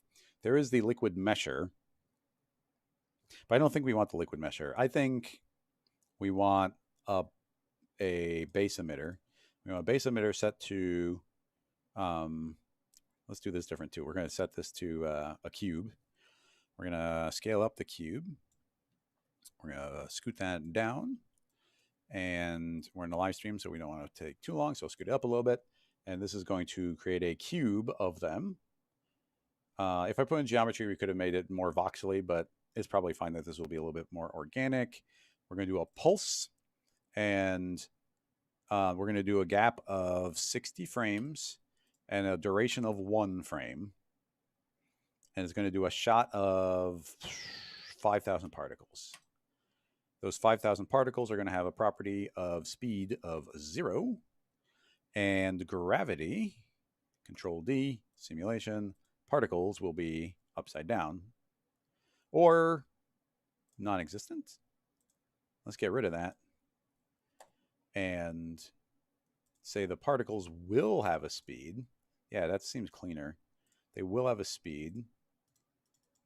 And the direction will be the axis, I guess. Yeah, the axis on Y plus, local or global, even better. Okay, so in theory, there's going to be a burst of particles and they're going to travel upward. I'll save it and let's see what happens. It is thinking. Bunk. They're created, they're traveling, and yeah, pretty much exactly what I want. We just got to fix some timings. Scoot it down a little bit. Particles, let's make them a little bit more visible for you. So we'll say 3. The emitter is fine. We just need it to go 400 speed, perhaps. Bonk. Okay, and then we need to time the things together. That's the speed. It's a pulse, and then we said 60 frames, and this is squishing 60, but it's actually 120 because it's a yo-yo effect. So let's double the timing, and then we just have to essentially position it correctly. So I don't know how much, yeah, essentially you have to move it that far down. Just eyeballing. Bonk. Squish. We might need to make that animation snappier still. And then let's let it hold there for a little bit.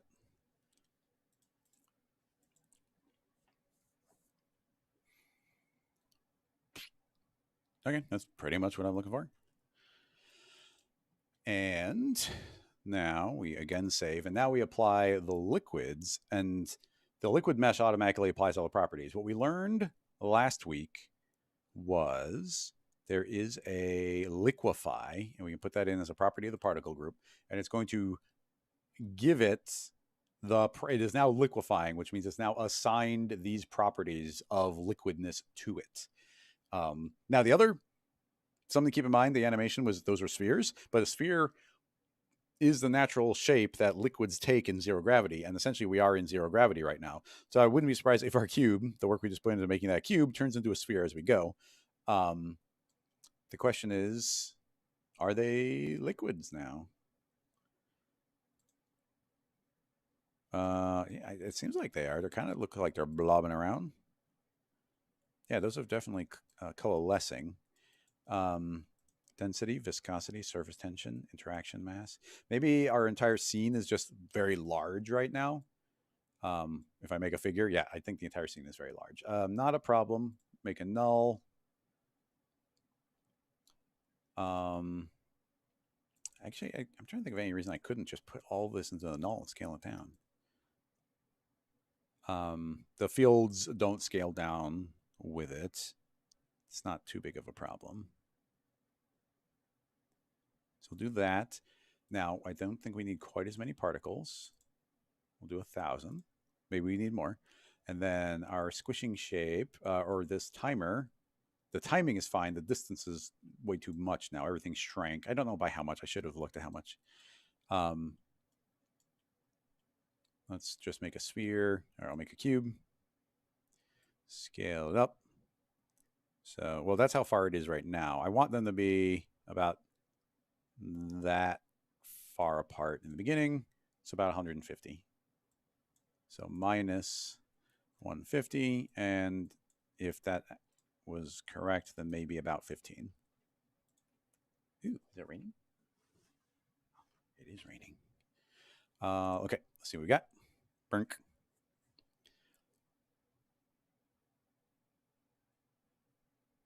Liquids. Liquids seem to have some sort of deceleration on them.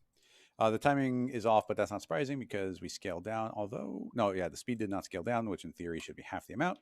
Gravity, if liquids seem to peter out, like where their energies are getting mixed together, which I wasn't really expecting, their combined amount should have still gone up. We'll just give ourselves some negative gravity. So put that back to default. We'll go regular gravity, but backwards. Maybe too much, but let's see what happens.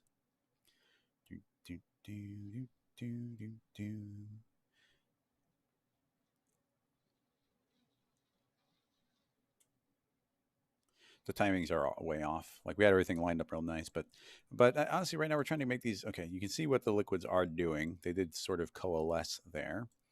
So we need more. Back to 5,000. Go. Yeah, that looks like a hearty blob. Liquid mesh. Okay, so that's what we're getting as far as a mesh. Oh, nice and fast. Not complaining. And slow it down. As far as this actually getting applied or squishing, timing it, gravity is taking a little bit to do its thing.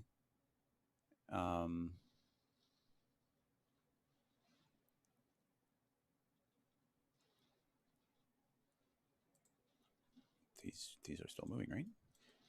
I guess that is pretty long. I can try dropping it to 30. Or just eyeballing things. That's how close they get, which is not super duper close.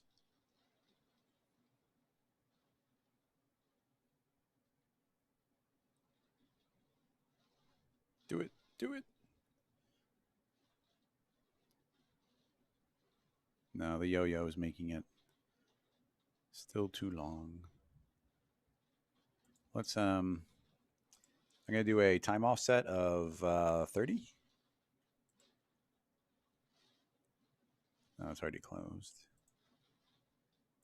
Time offset of minus 30. Oh, that's pretty dang close. That would be squishing almost exactly at the time you want. Oh, good news, it is reacting. It looked a little early, so I'll just scoot this up a bit. All right, save it, and let's do it again. I guess it's good to have him here for reference.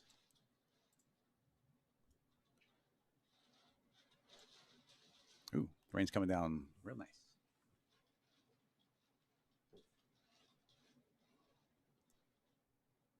All right, there goes a squish. Do it, squish it. Blanc. I mean, that's the concept. A lot of this is just going to turn into like the shaping of this. So I could turn these into instances of each other, but we could make those thinner, make them thicker, grab the two rectangles, and go further out. Just have a little bit more of a shape.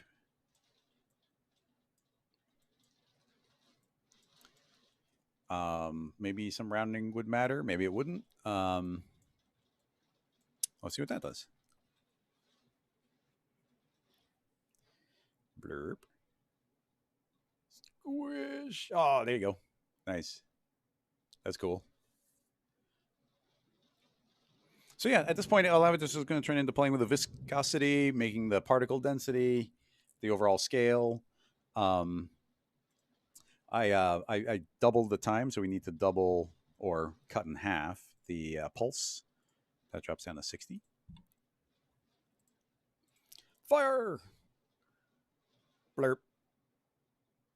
And fire. Blurp. Little early.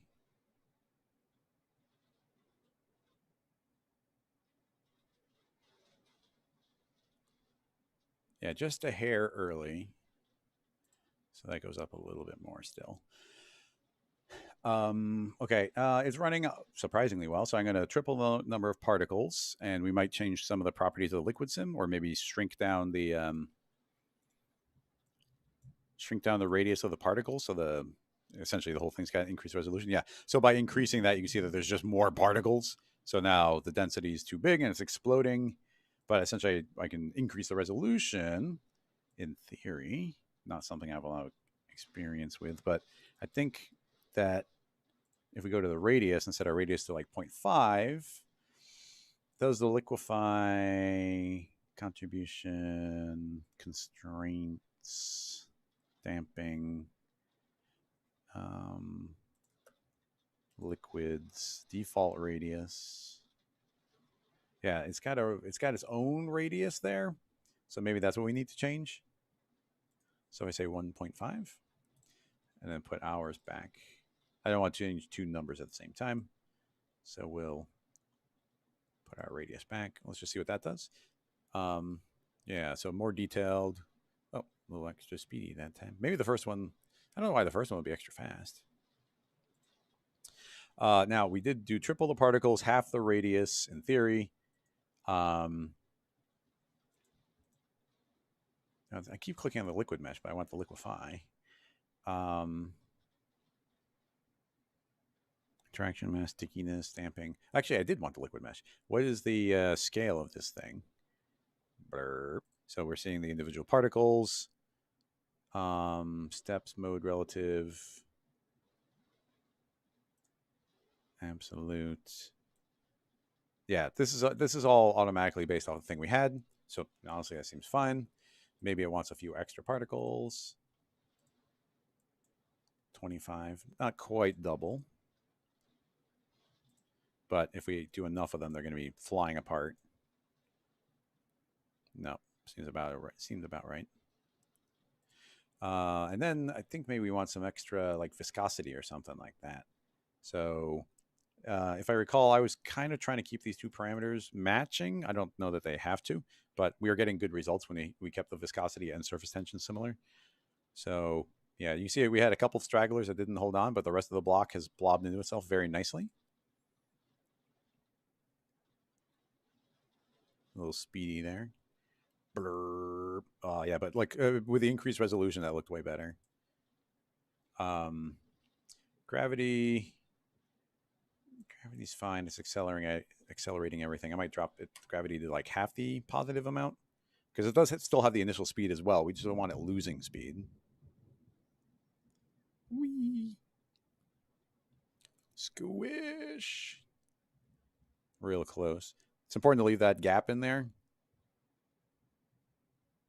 I mean, pretty cool. I mean, like the physics of the situation are pretty cool. Like those all blasted through the hole.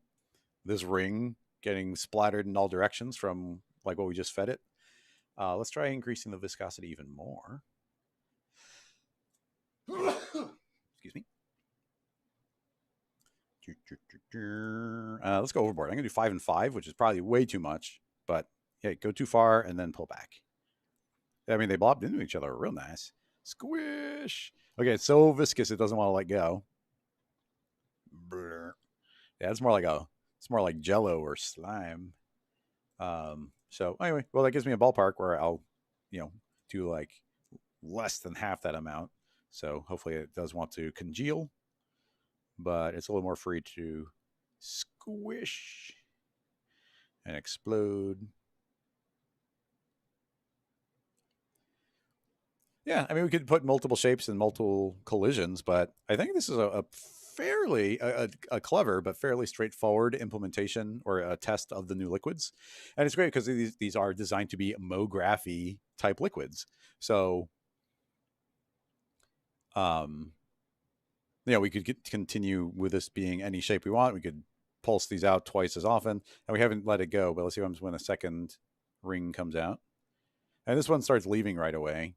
But yeah, I don't know if this second explosion will be able to catch up or anything. But we could modify the timings so that in theory they'd all be like interconnected. Yeah, it's weird. The first one seems to get there a little bit earlier, and the other ones seem to get there later. But there's these should be looping on the exact same timings.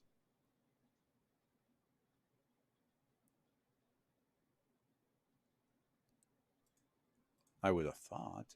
But yeah, every time we change the timings, we have to like reposition where those are coming from. But yeah, are there follow ups?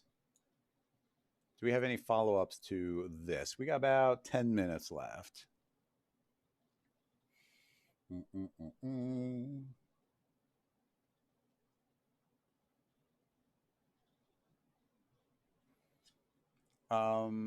No follow up questions on this. Let's see. I'm just trying to think of other things to do with it. Blurp. It's all viscous, and you'd have to get you'd have I don't know how well I trust the collisions, but I wonder to what degree you could, for real. Let me think. How well could we, for real, shape it? Like make this be like a mold. So I don't think it'll work very well. You get the explosion, but all the other ones might shoot out. So here's the thought. Yeah, here's the thought. What if we? What's the best way to make the shape I want? Guess we can make a pill shape, but a cube would be the funniest. Yeah, I suppose we'll just make a cube. So here's a thought. What if we emit cube Z? What if we emit a sphere of particles and then we crush it into a cube mold is the idea. So we do something like that. I'm just eyeballing. That's fine. So this becomes like the new mold. So, and we even want it getting pretty tight in there. So I drop that in, swap that out. And then we make a null. I just want it to be identical on the other side. Although, instead of getting all fancy, I could just delete and duplicate. There's no difference between them. Yeah, I can just duplicate and spin it around. That's super speedy. So we do that, and now in theory, let's turn off the emitter, and now let's see how. Okay, well those go so far that they actually intersect. We don't quite want that, so let's grab our animation and negative, something like that. I'll leave a little, like just a little bit of space. There'll be a little bit of flash molding on the edges. And then our cloner, just for aesthetics, we'll shut that down to 1-1 and make those bigger and way shorter. Brunk, something like that. Okay, so that's our new mold. And then we go back to our emitter and we will set it to a sphere and we'll increase our radius. Okay, I'm gonna make it probably too large. But yeah, we'll do that. And the liquid, we might need to emit more particles, but for the most part, I think that's kind of what I wanted to do. And then, I don't know how relevant this is, but I'm going to grab both of the colliders and I'm going to set the friction down to 0. 0 friction, because I don't want the liquid to react. I just want it to collide with it. I don't want it to like react and stick to it. So when they pull away, I want them to just freely slide out. Now, that does mean we probably want them to move quite quickly. So let's grab our timer. And we want this transition to be very fast. Because if it's, if gravity's pulling up, they'll be pulling near the top, etc. So let's get a nice, oh, come on. Let's get a nice speedy transition between the two. Okay. Save. Yes, yes, yes. Okay, let's just see what happens.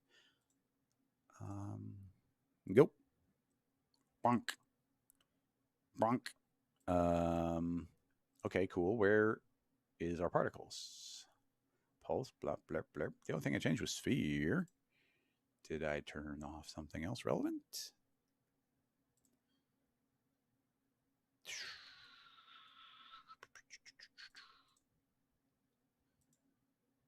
What? Liquefy. The emitter is not emitting. What did I do? What did I do to stop the emitter from emitting? I didn't touch simulation. I just rechanged our crushers.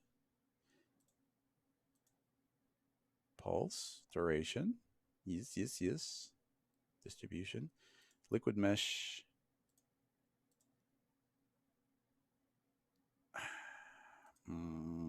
Okay, I'm just confused. Entirely possible I clicked something I didn't realize. Let's make another emitter. That's not emitting anything either. Okay, I'm thinking this is a close the scene file and reopen it type situation. And if that doesn't work, it's a closed cinema and open cinema type situation. It's thinking this time, so that's implying it's doing something with the particles. Yep, go figure. I have no idea why I did that. I think like the scene, the engine for the particles and the C4D scene got decoupled somehow. Now I expect to see the big splat, which is what we want. We want kind of this flash explosion. And we pull out. Oh, look, that's actually, that was really dang close. That's cool. Okay, let's do that again. So we're kind of doing it for real. We need a lot more liquid in there, or we need these crushers to be smaller. But heck, let's just create more particles. So I guess I'll double the amount, which even that might not be enough. And then, did it look like it was getting there early? Like obviously it pooled up at the top. But let's just see what happens. Generated just as quick. They're coalescing, but seemingly coalescing better. I wonder why those few get kind of escaping. The timing's pretty close. I guess it could be like a frame or two later. Because like, yeah, the flashing not coming out. Now, of course, the liquid's all flying up, so it's still going to fill up the top of the mold. But you give it the second for everything to... All right, that works shockingly well. Like it actually comes out as a cube. Okay, I sort of didn't think that would work. So we're going to let that be a little bit higher up. And we're going to throw a few extra particles in there because it's, still running surprisingly well. And just for fun, let's do a color random noise based. Let's grab neon.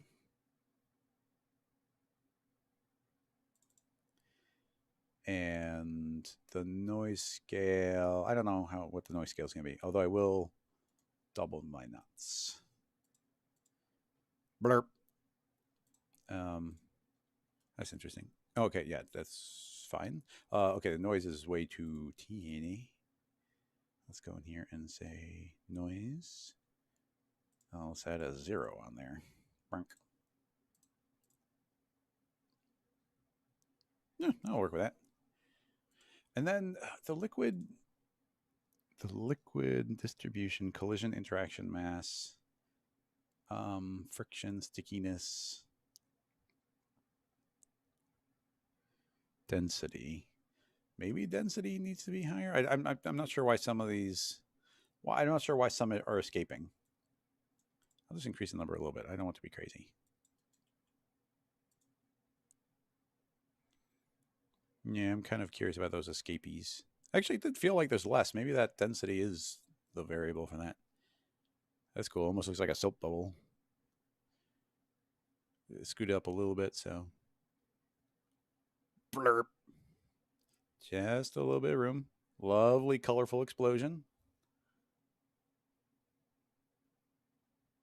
Pull out, and I mean the density is immediately taking over. But for a couple frames there, it was a cube. Actually, maybe there's a lot of density, so like more particles got trapped inside than it wanted to, which would be kind of funny. Let me think. What could we do about that? The timer. This is the timer, and currently we're staying out. So this is like the crushing point because we did this time offset. So really, what I want, it's going to hit that. That's in. That's out.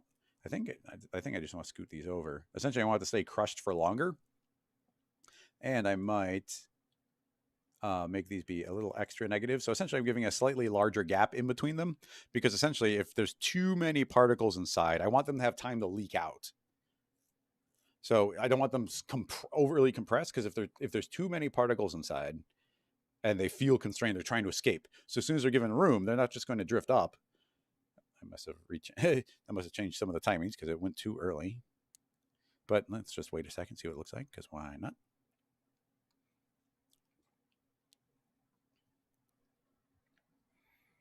You definitely see a larger gap. And yeah, you see the cube there. And you see there wasn't that many particles inside now, so it didn't explode in that same way.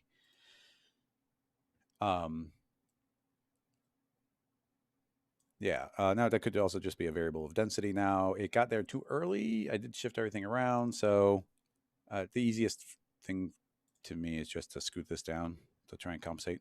Oh, it got there too early, which means it needs to get there later. So maybe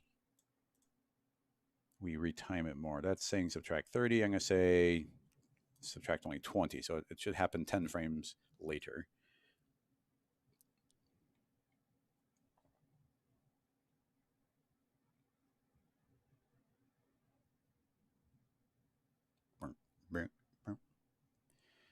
Come on, do it. Crush it. Crush it. Oh, you missed your opportunity. All right. Couple frames make all the difference here. So 25. And what's cool here, as long as you get your timings, then you only have to fix them once. Or yeah, if you make some fundamental change, you have to update everything, and then from there the rig should just work. Right now we're kind of stopping immediately after the first one, but in theory we'll get a second bubble. Ooh, okay, timing was pretty much spot on there. Boom. Yep, nice kind of even explosion on all sides. Now, in theory we could. Well, it should stay shut for longer, which is what I wanted. So give these a second to drift away. Yeah, nice. So now a lot of the mold should be away. And then when we free it, yeah, we got some flashing. Didn't quite fill up all the way, but we kind of get the cube shape. And why don't we just wait long enough for the next burst to come out, which should be right around now. Blurp.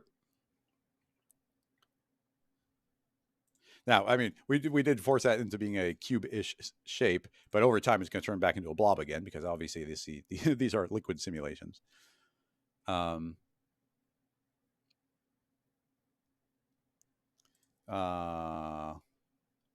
FX. What do you mean by? I mean, I can show I can show them. Actually, you can't show the mesh with the liquid mesh because this is returning a. It's returning this from like a different system. But if I turn on the geometry, I could show you the polygon subdivision. But yeah, let's turn that on. Now there, you can see the mesh that's being created. But I don't really see a need to. Let's see if the sucking mold will splat that upward enough. Yeah, again, it seems like the second one's a little bit slower, which is strange to me. They're getting emitted at the same speed. The gravity is the same speed, so why would they be different?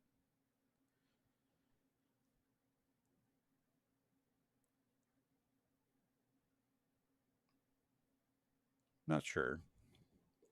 But yeah, this should just keep on going. We could put a particle age on there so that this wouldn't, keep slowing down because we missed more of the particles. You see, we didn't get quite as much, but still pretty cool. Can we animate? Yes, we can. If we give this a slow animation speed, like 0.2, actually, it doesn't even need to be slow because it only emits for a single frame. So we could set a fast animation speed on here. And now when each one's created, it's going to be a slightly different color. And actually, if we increase our scale, then we should even more so see like each one will be different colors than the one before. But honestly, I cannot account for why, if this is looping every 30 or 60 frames, and this is emitting every 60, although it is a duration of one, so maybe the gap needs to be one shorter. And is it that much of a difference of a single frame? I mean, it could be. We saw the difference of 5 frames made a pretty big difference there. But anyway, I think that's going to wrap this one up. I mean, we're already a few minutes over, but I'm pleased. We made some definitive progress on a book type rig, even if we did run into limitations, but we were learning as we ran into the limitations. So, I'm not complaining on that. And then, liquid stuff is always fun. So, the more we play with it, the more we're going to be able to get an intuition for what it should be doing. I feel like those could probably crunch together a little bit more than we currently are because, you see it's not exploding right now. So I can grab both of these and put it to, I don't know, minus 22. I'll leave it running. That should be able to just update live and not even look different. Boom. Yep, see different colors this time. Because it's only getting sampled for a single frame. We could blur those so those colors would look a lot nicer. But I don't see any need to for the purposes of this.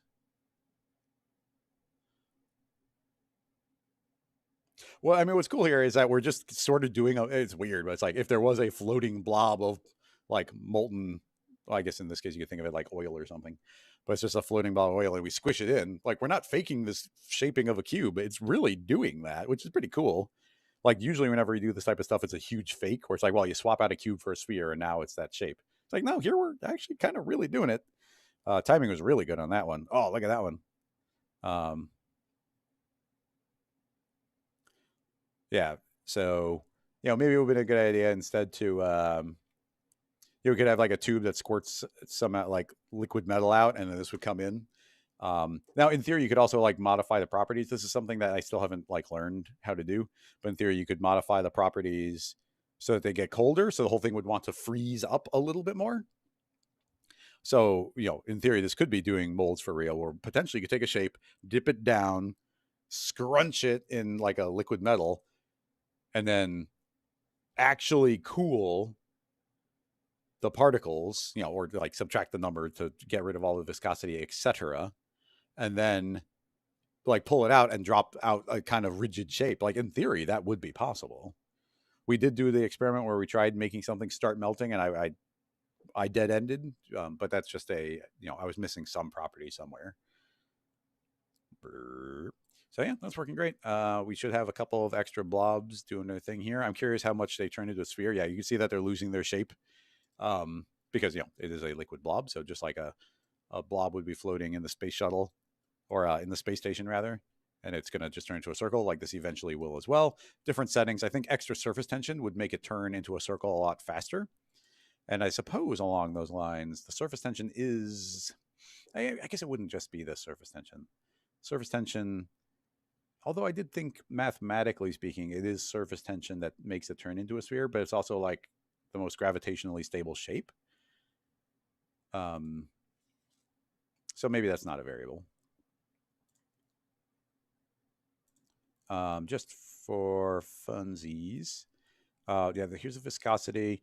Let's try. I'm going to try lowering. Well, let's put the viscosity back to default, which is way less than it currently is, and then we'll run it like really high at like 10. Just what they look like.